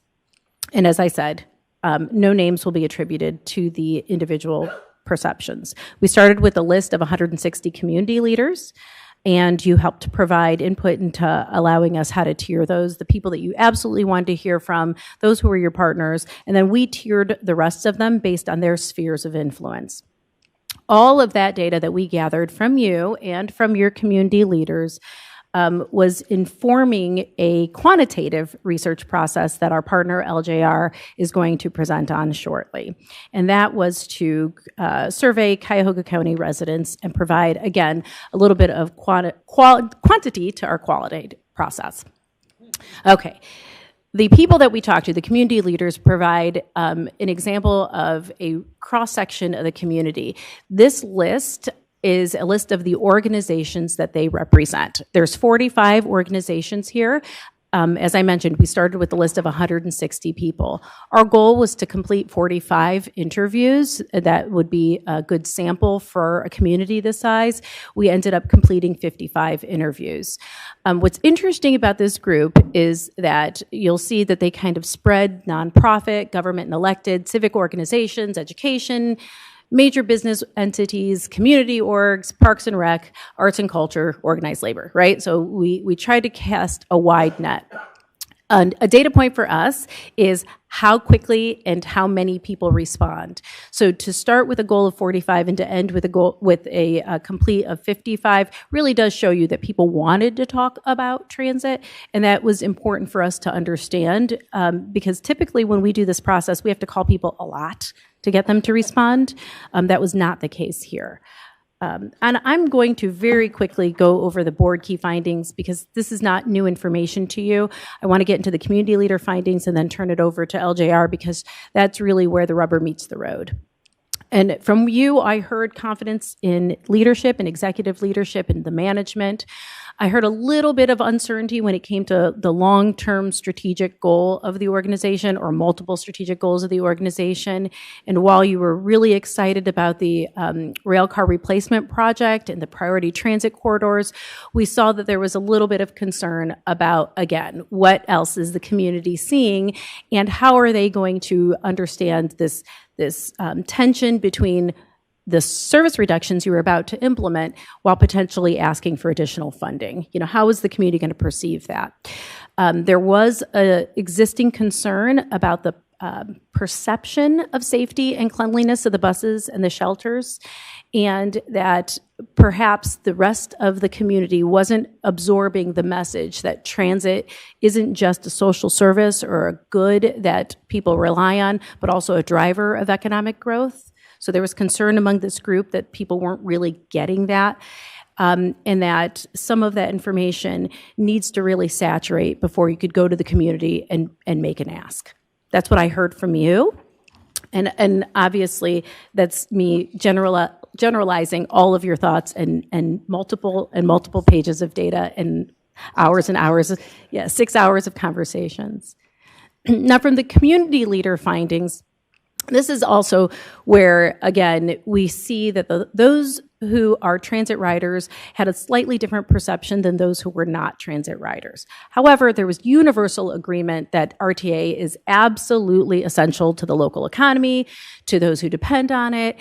But again, because they didn't necessarily regularly use the system, they were speaking anecdotally about the value of transit.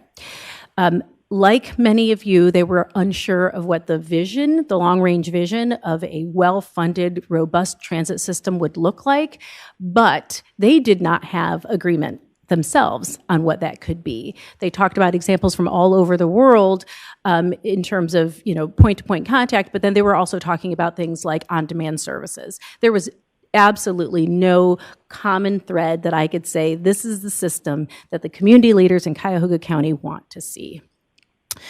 Generally, they were not aware of your funding challenges, your funding model, but when we talked to them specifically that you've not asked for an increase in over 50 years to the sales tax, that sales tax revenue was relatively flat over the last 10 years, and that paratransit is a mandated service that is not funded, people were shocked to learn that.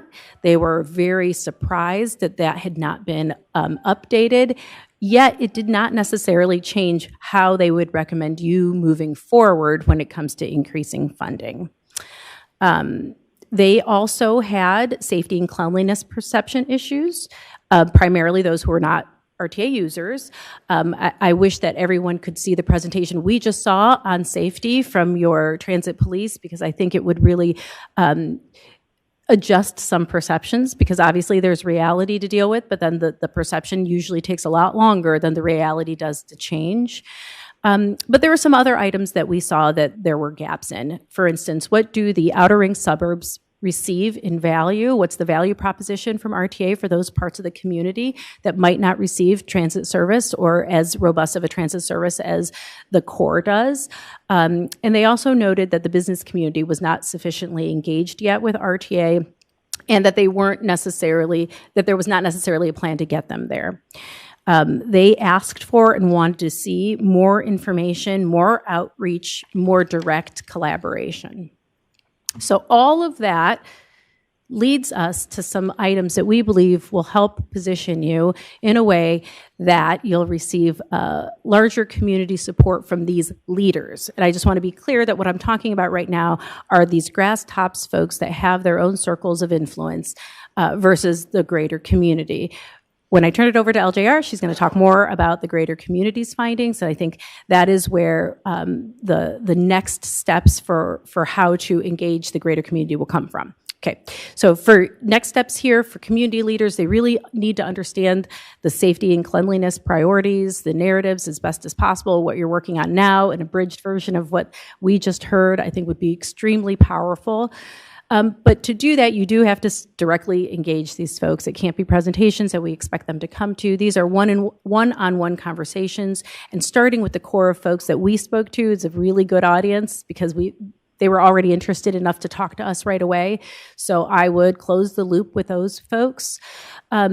And make sure that whatever you decide moving forward, that they don't have to hear about it from the news, that they get a direct call, some direct conversation so that they feel as part of your collaborative group. There also needs to be an additional expansion on the vision of transit. So this that you're talking about over the next 6 months, the strategic plan, once you've, as content matter experts, once you've put this together, they need to see it, they need to hear it, they need to feel it, they need to see their own input reflected in it as well. Because especially the business community wants a seat at the table when it comes to creating that vision and what the long-term value proposition is. They also really want to understand what the potential revenue could get them. What's the difference? Similar to the feedback that you heard from GCP in 2019, it cannot just be revenue increase to keep things the same. The status quo isn't seen as providing enough to the community in terms of value. Throughout, you do need to have additional conversations, not just with the county administration and regional leaders when it comes to what you're asking for or when you'll ask for it, but how this system can help solve other people's problems. And by other people, I mean other entities. So the big question I know remains is when and how does community support look like? And that is when I'll turn it over to LJR, Jennifer Johnson. Her presentation is next. And then I'll be here to answer questions. Thank you, Vanessa. I appreciate that. I don't know if my presentation is on the screen yet, but if someone wants to just get us to chart 1, I will talk about some methodology and a couple of things that I want to tee up before we dig into the individual charts. And of course, I want to thank you all for the opportunity to do this work. We've partnered with Burgess & Burgess for over a decade on projects such as this, and of course, it's great to work with them on this as well. And like Vanessa, I will be here for questions after we walk through all of this. So real quickly, before we get into the findings and the individual charts of data, I just want to mention one thing. We're going to talk about 2 groups as we move through these charts. One is entitled All Voters, and one is entitled Primary Voters. And that is information that we take from the sample that we use to call people. And the reason that we have those 2 segments, and I'm going to primarily be pointing out how similar they are, is that the All group tends to be people who are only paying attention to community happenings when there's a lot going on. And the primary voter group tend to be people who are more civically minded and engaged on what is happening all the time. And so those 2 buckets of people, we want to kind of keep our finger on the pulse of both of them as we look through these individual data points. So I'm going to share some key findings and then some charts that underscore those, and we will walk through this. So the first key finding is really that the overall landscape right now is challenging. So what does that mean? In chart 1, we asked a very straightforward question, asking people to tell us whether they think Cuyahoga County is moving in the right direction or the wrong direction. Well, 58% of the people we talked to wouldn't choose either of those options. They volunteered to us that things are mixed. We had 25% who say things are moving in the right direction and 17% who say things are moving in the wrong direction. So only a quarter of the people that we spoke to, only a quarter of the community thinks that things are moving in the right direction right now. We really need more people than that to feel positive about the outlook of a community before we try to convince them to provide support for community organizations and institutions. Chart 2, please. We asked an issue concerns question, and you can see here in chart 2 that overall, crime and drugs is the top concern of both of our groups here. This is noteworthy because we also did hear concerns about safety of RTA later in the survey, and I could not agree more with Vanessa about pulling many of the items that I also heard when I first joined in the report to share with people. I think that will be extremely positive and have quite an impact. The other concern here in chart 2 is that taxes is the second highest concern, and it is the same among the all and primary groups. And again, this is one of the first examples of how little the data differs between these two groups, but both are highly concerned about taxes. And then the third thing that we need to note here in chart 2 is that roads and transportation is the top concern of only 13% of all respondents and 14% of primary respondents. So third from the bottom in terms of focusing specifically on issues that would relate to RTA. Next chart. So here we see ratings for two community organizations, one of them being RTA, the other being the Cuyahoga County Board of Developmental Disabilities, who may seek community support this year. As you can see, they receive an overwhelming positive rating of 81% positive to 0% negative. RTA receives a 55% positive to 8% negative score, also quite good, but there is a gap here, and that gap is noteworthy. I think we all understand right now that people are facing tight budgets and having to choose carefully where to spend more, and this gap does indicate that there is a favorability advantage for the Board of Developmental Disabilities. Next chart, please.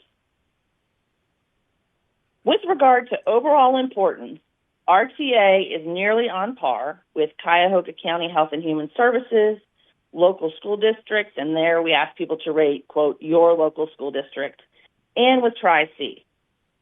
When we note intensity, RTA does lag just a little bit, and that's the darker part of the bar there. So just to give you those numbers, 53% say Health and Human Services is very important, 49% say their local school district is very important, 47% say Tri-C is very important, and 35% say RTA is very important. So the next section of charts underscores kind of a mixed sense of ratings for RTA. So let's go to chart 5. So this is a closer look at that 55% to 8% rating we just saw a little bit ago. Just to give you another piece of data, 26% express a neutral sentiment toward RTA, and the organization's overall recognition is 89%, which is that number down the left side of the page there in parentheses. So obviously, we cannot overlook or dismiss the very good news that there are virtually no negative ratings in any of these subgroups and across the board overall. So that is a really positive thing that we see here in chart 5. We do have a little bit of concern that the positive ratings from households who use RTA regularly is only 39%. Of course, we know, people who experience things, one small glitch can send them in a certain direction, and they have more data upon which to base this. But nonetheless, we need to be mindful of the fact that those ratings are significantly lower than those who use RTA occasionally or even seldom or never. The other thing I want to note here is that there is a notable difference by income, and we're going to see that as we move through. And in this case, the most positive subgroups, really incredibly positive subgroups toward RTA, are the income bracket of $50,001 to $75,000 and income over $75,000 per year. Next chart, please. So this is a closer look at the importance chart that we saw a moment ago. And just a reminder, RTA's overall importance when we combine very important and important is very high. But we did see that lag in the very important percentages versus other community organizations. This shows the percentage of subgroups who say RTA is very important. Again, we see a drop among the regular user households. In this case, 14% of them saying RTA is very important. Again, we see higher income households saying RTA is very important, more than lower income households. And again, we see that the data among this primary voter group is the same as overall. Next chart. RTA's nearly equal excellent good to only fair / poor performance rating does provide some concern about having an adequate foundation right now upon which to seek community support. We have 43% who say RTA's overall performance is excellent or good, and 38% who say it is only fair or poor. A substantial 19% don't know. And just to give you the breakdown, 9% say excellent, 34% say good, 33% say only fair, and 5%, very few actually, say poor. Regular user households offer a more troubling 34% excellent good to 61% only fair poor assessment. Occasional user households are more positive. And once again, ratings are nearly the same when we look at our primary voter group. Next chart, please. So what we see here in Chart 8 is that there is a foundation of support for requesting more funding, but there's also work to do to build support to expand and enhance service. Let me explain these headings of these columns and what we see here. So we asked a question asking how respondents feel about funding to RTA. 39% say it makes sense for RTA to request more funding to protect and continue current service and routes. 23% say it makes sense for RTA to request more funding, but only if it means they can expand and enhance service. 11% say RTA should not request more funding, even if it means significant reductions to bus services, including eliminating routes and reducing the frequency of bus service. And 28% couldn't answer. They're undecided. Also, given the nature of this question, we need to keep in mind that it is possible that many residents think this additional funding would come from sources other than tax revenue. In addition, it is not safe to assume that everyone who wants to preserve service would also support expanding and enhancing it. So how does this all play out? Any successful effort to secure more funding in the future would require solidifying support from both the More Funding Keep the Same group and the More Funding Expand group, but we also have to expect that some of that Keep the Same group might fall away. That would require persuading some of the undecideds to also support a funding request for community investment in the future.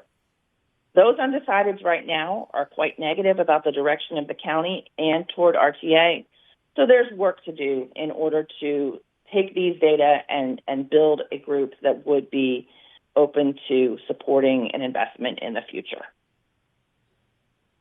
Next chart, please. We found in this survey a great number of RTA offerings and priorities that raise RTA's favorability. And many of these tick and tie with what Vanessa was sharing a few minutes ago. So on chart 9, there are two ways that RTA uses funding that are extremely important to the community. They are, providing bus service so people can travel to healthcare appointments, and providing paratransit for people with disabilities who cannot use standard fixed route buses. There is also importance accorded to offering service to get people to their jobs, transporting K-12 students to CMSD schools, and coordinating with local colleges and universities to provide transportation to and from campus. And you can see that all of these are important among both of the groups that we've been focusing on. Chart 10, please.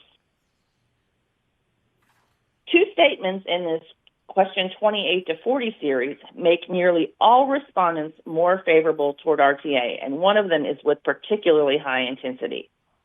So first, 52% say the establishment of the health line for workers and patients makes them much more favorable toward RTA, and 38% say it makes them more favorable.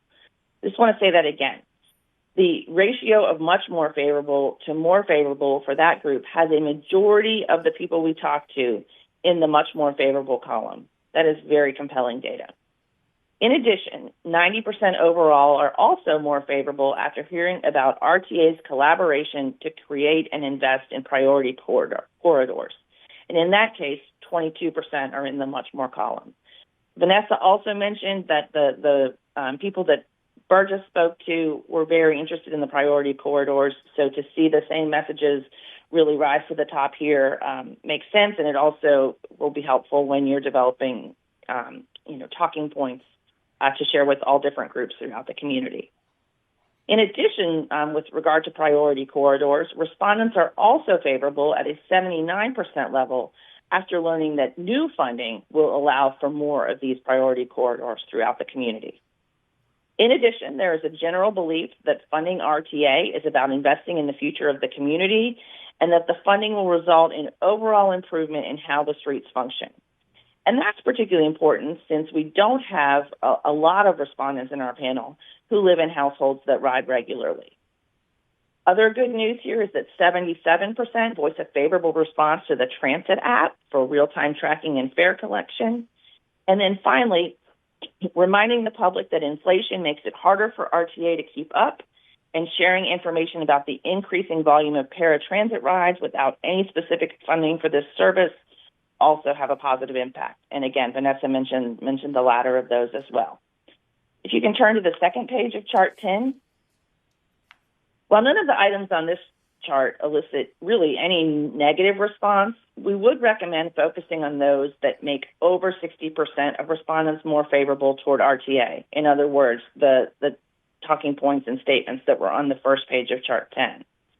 I also want to note that many of the items toward the bottom of this list, so on the second page of Chart 10, talk specifically about finances rather than service.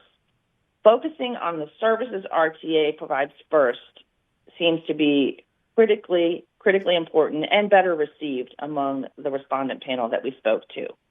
And once again, if you just look at the numbers on both pages of Chart 10, you can see how identical they are with the two groups that we spoke to. Chart 11, please. Here in this chart, respondents echo their belief that investing in RTA is investing in the community. In this case, 75% agree that it is good for economic development and job creation. A far smaller 41% agree that RTA makes good use of tax dollars. And in additional data on that element, 20% disagree, but a substantial 37% don't know. The 37% of those people that we spoke to cannot tell us whether or not RTA makes good use of tax dollars. Education is needed on that front. Next chart, please. This chart highlights some concerns about RTA. And unfortunately, the other two statements that garner the highest agreement express concerns about cleanliness and safety on RTA. Other concerns here in this chart are that a majority of 54% say they would like to support additional funding in the future, but can't afford it. As a reminder, we conducted this poll quite recently. Gas prices are at their highest, so hopefully time may be on our side in terms of this data point. But nonetheless, having a majority who voice concerns about affordability is something to keep in mind. 50% agree RTA should have enough money now. 30% say that you do not, and 21% don't know. And 48% agree there are more important uses of funding. 30% disagree, and 22% don't know. So things here that will need to be addressed. Again, the report that we heard when I joined the call, certainly gives you a tremendous amount of things to share with regard to safety and cleanliness as well. If we can flip to the second page of Chart 12. Agreement with the remaining potentially negative items that we see here is much lower, and really good news in the sense that it indicates there's not as much concern about city versus suburban service, low ridership, or a call to raise fares to cover costs. We could go to Chart 13, please. So what happens at the end of our survey? Well, we found that people are not yet ready to shift towards supporting community investment in RTA. At the end of the survey, after respondents heard all of the things that we just talked about in this presentation, we again asked them to share their feelings toward more funding for RTA moving forward. 38%, which is a 1% drop, say it makes sense to request more funding and keep current services and routes. 24%, which is a 1% increase, say it makes sense to request more funding only if RTA can expand and enhance service. There's a 3% uptick in those who say RTA should not request more funding, even if it means significant reduction to service, including eliminating routes or reducing frequency.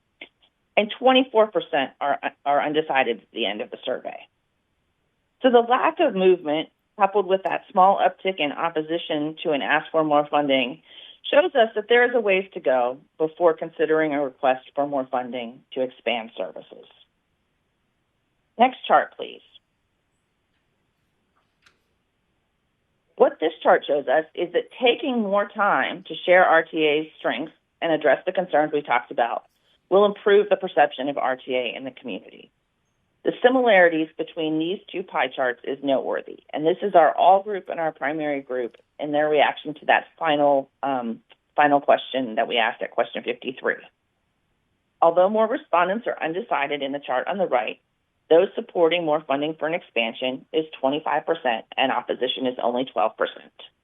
And these results, really coupled with the luxury of more time to do all of the things we've been talking about, argues for using a longer runway to do so. So let's look at a couple of strategic recommendations and then we can open it up for questions. If we could just go to the next chart. So how do we pull all of this together? I would recommend creating a talking points document around the key attributes of RTA that are most compelling to the public.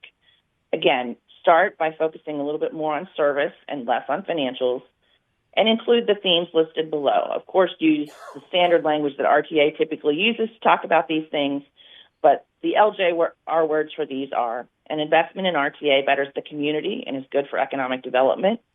It helps people access health care, specifically via the health line, and provides paratransit to those who cannot use fixed route bus service, despite not having specific funding for paratransit. RTA gets people to work and education. RTA has created priority corridors that improve street function, and more of this work could be done with more funding. And RTA has a transit app for real-time tracking and fare collection. Work to improve, this might be on the next page, work to improve RTA's performance rating and highlight efforts to address the community's specific focus areas of safety and cleanliness. I think the new rail cars fit under this umbrella, as well as, again, pulling a number of the really compelling elements from the safety presentation that we heard. Third, seek ways to convey that RTA does not have enough money now and offer evidence of how RTA makes good use of the tax dollars it currently receives. And then finally, likely the best news in this survey is that the more time you spend sharing RTA's strengths and addressing concerns will not only benefit the organization's overall image, but also provide key informational context to residents who want a clearer understanding of RTA's vision for the future as you work to build a case for community support. So I thank you all for listening. I wish I could be there in person, but I appreciate you allowing me to join by phone. And now we can open up the floor for questions of Vanessa, Chris, or me. Thank you again.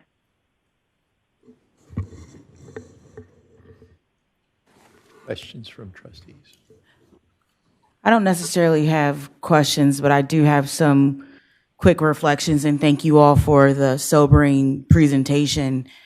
For me, and as I look at this work and this opportunity, I'm going to say opportunity, this is a narrative opportunity to tell the good work that RTA is doing in our community and with our community, and especially the work around the corridors and transit-oriented development. It was very clear to me in what we received in both Vanessa's report, but also the report we just heard from, is that we have that opportunity to tell our story, because when you don't tell your story, others will tell it. And so for me, that is a critical point of urgency as we decide and we make this decision as a board, a go or no go, right?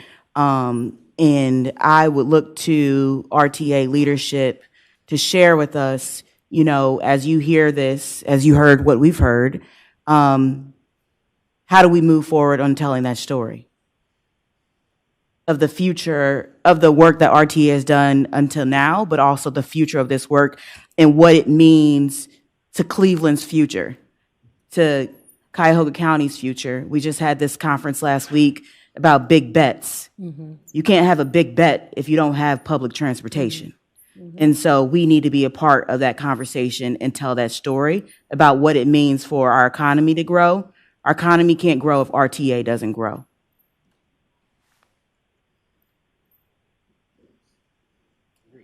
If I were on camera, I would be thumbs upping all of that. Yeah. I'm nodding hard for you, Jennifer.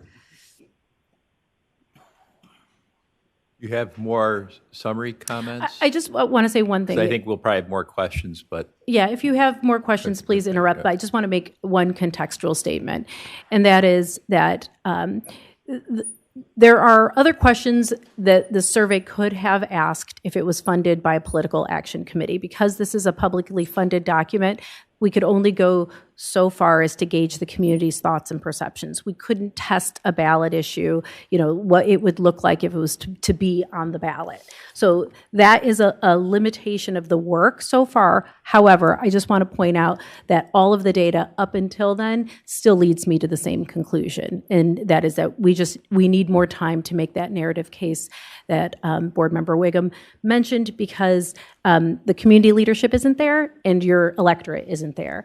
And the time it takes to do that varies. I can't say we can get there in 3 months, we can get there in 9 months, because people are hearing a lot of messages right now from all over the world.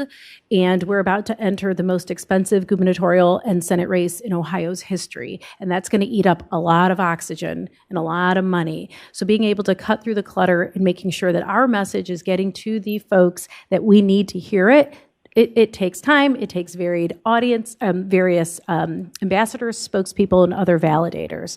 And one of the challenges in the survey that LJR pointed out is that our frequent riders were more critical of our service than our occasional riders. So that is something that we have to consider as we find our spokespeople and our validators.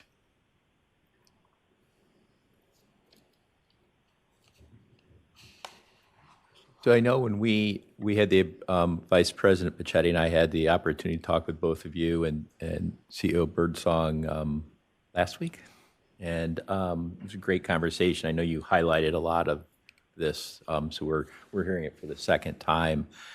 I know in terms of that runway, looking out, we had a brief conversation. There's no magic number, but it was clear to me that from your conversations and what you've told management, that the earliest we should look at going would be May or November of 27.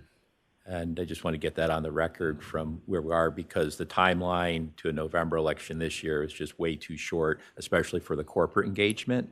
And I know we had a conversation a little bit of, I think in that sample there were five corporate entities that you reached out to for input, but talk about gauging their support and relative to the potential quarter versus 0.5% ballot and getting their support as we move towards that decision. Yeah, so because they're on our side. Because we didn't test the specific issue, what it could look like, what a sales tax increase could potentially look like, because that would violate rules. We talked about it conceptually, and we know that there is an upper limit to what a county can leverage as can levy as a sales tax, and that is where you'll have a lot of resistance from the corporate community. Clearly, the higher that number goes, the less likely they are to be supportive. And in our experience, we have seen the corporate community in Cleveland oppose tax issues and organize opposition against tax issues in the past. So that is an entity that you really need to build that long-term relationship with, again, demonstrate value, build a collaborative vision with them, so that when you get to the point where you're making the ask, it is because it's solving a problem for them. It's meeting a need for them as well. But yeah, I think there's an upper limit on how much you ask for when it comes to corporate support. If I can just ask for a point of clarification for the times that are available to support Mayor Kumar, May, August, and November, or what are our options? Yeah, the August, you do have the ability to go on the ballot with a special August election. Yes. So for 2027, not this. Yeah, this August would not give you enough time, but you have 3 attempts in 2027 to go to the voters. If you were to go on in 2027 for an August issue, you would pay the entire cost of the Board of Elections, their actual cost to run the election, renting tables, renting chairs, hiring staff, because that is not a normal election cycle for them. And that's not inexpensive. It's about $200,000 and some, roughly. Yeah. What were the five? Did you say there were five corporate or business entities? Let's see if we can, if I don't have the slide in front of us, but we talked to, well, I have to look here. Bedrock, GCP, Downtown Cleveland Inc. I can't see without my glasses. Village Capital Corp. There's one more. North Water Productions. What was the last one? North Water Productions. They're in Hingetown.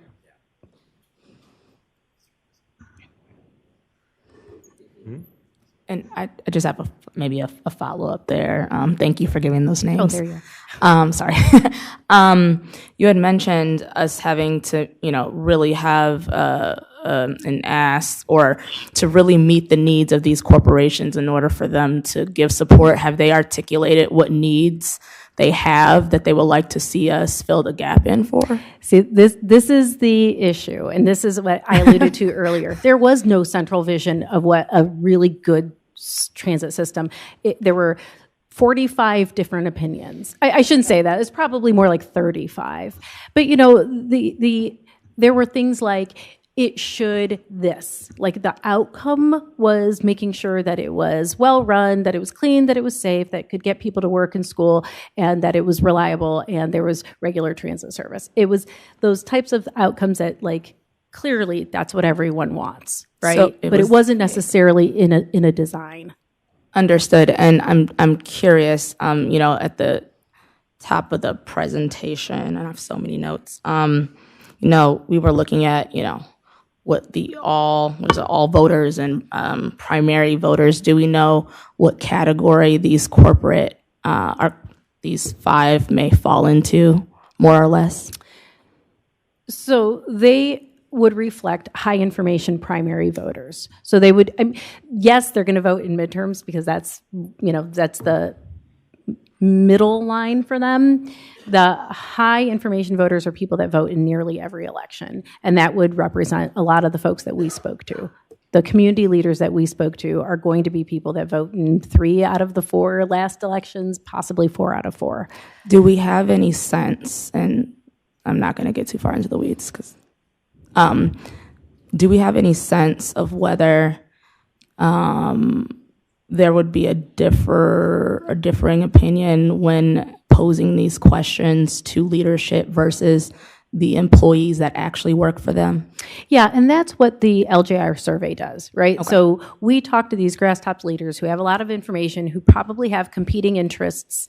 Sure. 6 of those entities have their own tax issues on the ballot. So when we do that broad community leader input process, that is meant to help us ask the right questions so that when LJR does their survey of voters, that's more reflective of the employees, of the workers, of the people that represent our actual voters. Mm-hmm. Okay, thank you. Yeah, so mine is up here, hers is everywhere else, and that's really important context. And the reason the community leader information is important, or all of it's important, but why it's significant is because that is where leadership would come from to develop the political action committee that would then advocate for the issue. So unless that support exists at high levels, then the PAC cannot form. So that's why the leadership is so important. The PAC cannot form, nor can it be funded and supported. Let's just Form and say it fund plain. it. Right, Just especially say- because yeah. we know that the people who fund these PACs are typically the corporate leaders. Yes. Yeah, thank you for the presentation. And I guess with 2 questions. The first being, we're going to receive this deck or report, right, shortly. I guess the second is just like building on Trustee Smith-Wiggum's comment, like at the highest level, do you see the challenge being that effectively there isn't a universal value proposition, maybe one, but 2 is that there probably needs to be not only a universal value proposition, but a set of value propositions that speak to different Yeah, it's always a little bit of the what's in it for me. So Absolutely. yeah, and as Jennifer pointed out, you'll see that there's a little bit of variance between, different income levels, different parts of the community. So yeah, they have to be able to see how it impacts them or how it improves their life. You said something that triggered something else that I wanted to mention, and that is, yeah, the final memo and report will be available at the end of this week. We were still processing some data. So we'll get that all over to you revised by Friday at the latest.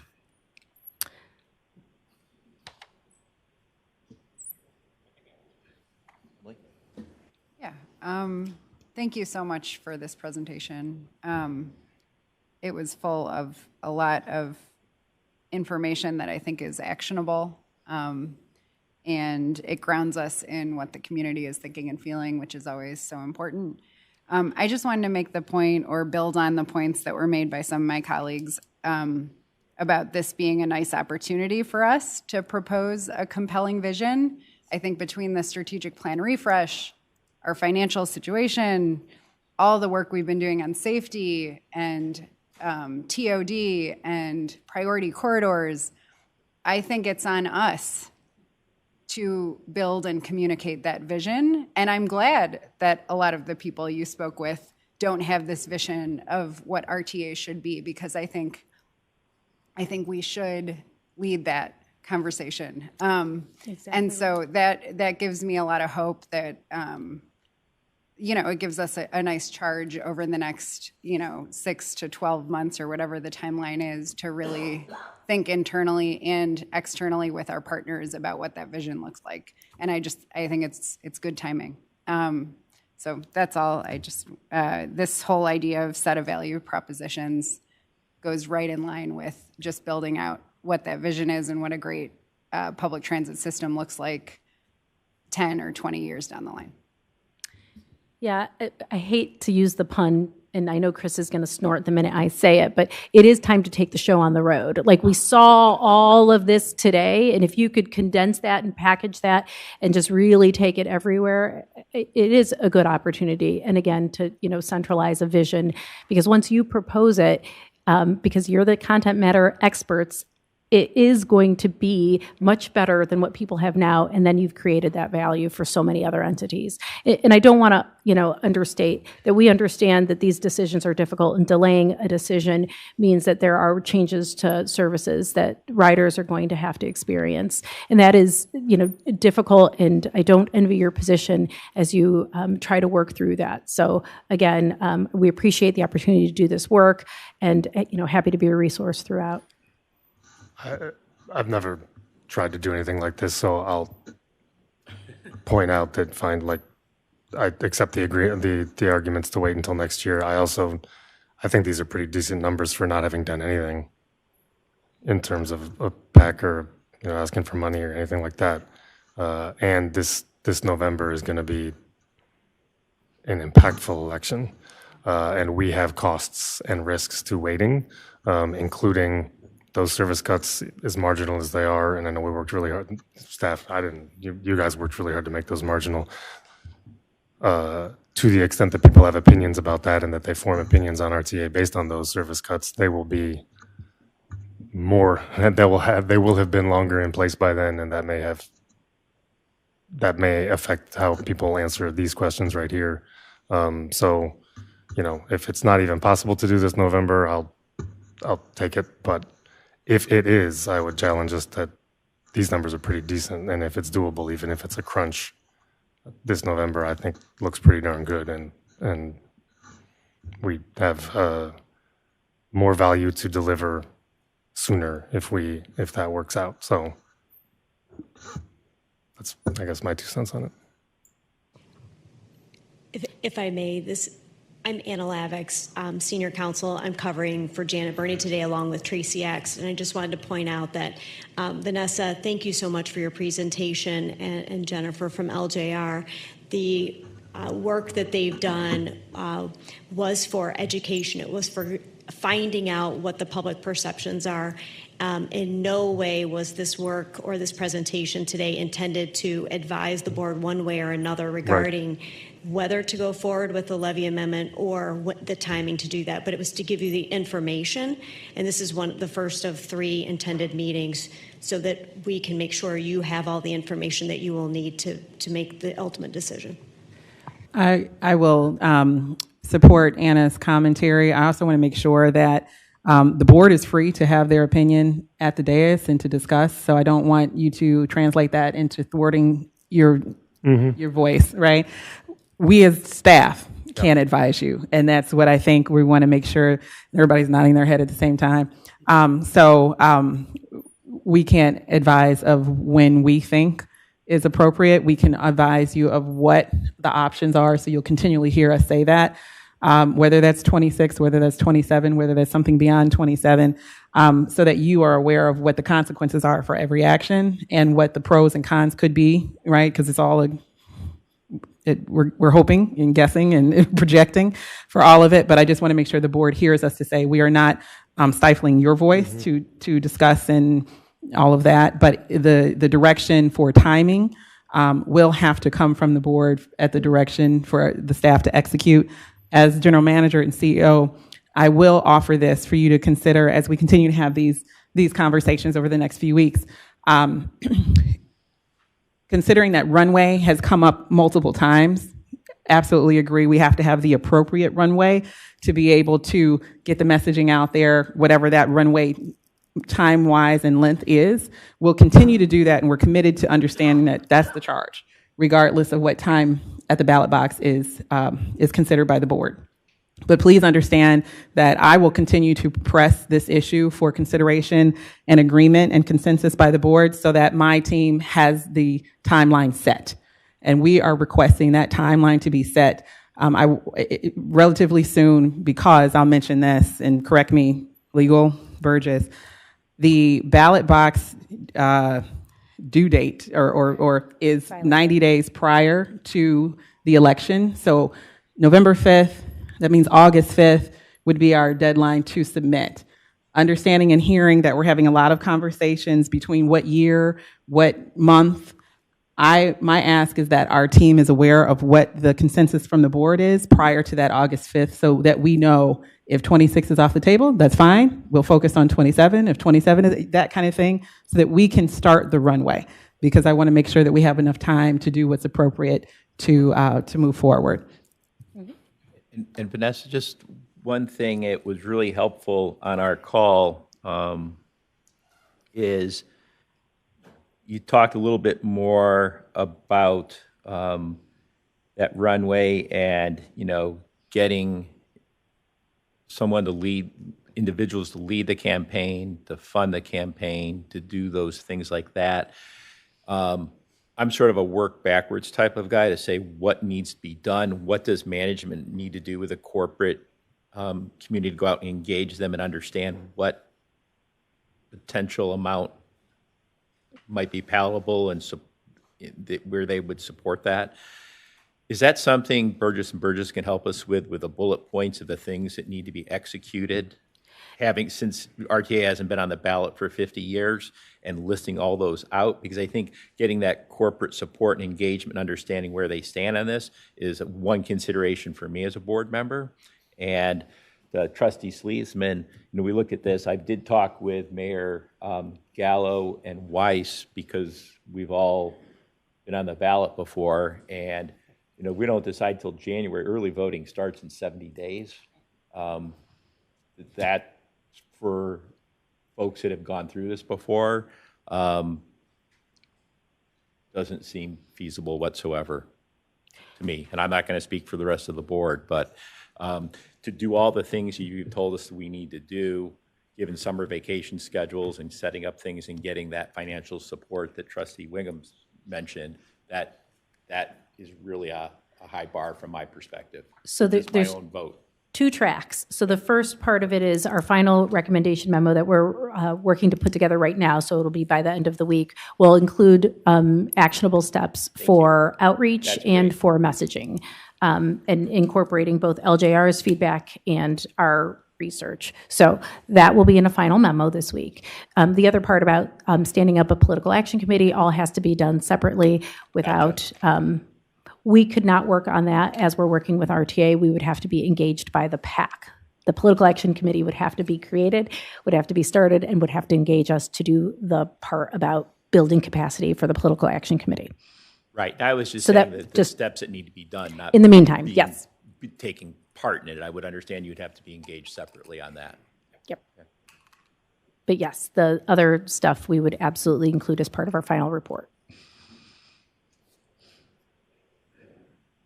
Questions going once, going twice? Thank you again. Thank you so much for the overview. Thank you all. Thank you for being online. My pleasure. Any other notes? Okay, I'm going to make a motion to adjourn. Is there a second? Second, Pachetti. All in favor? Aye. Meeting is adjourned.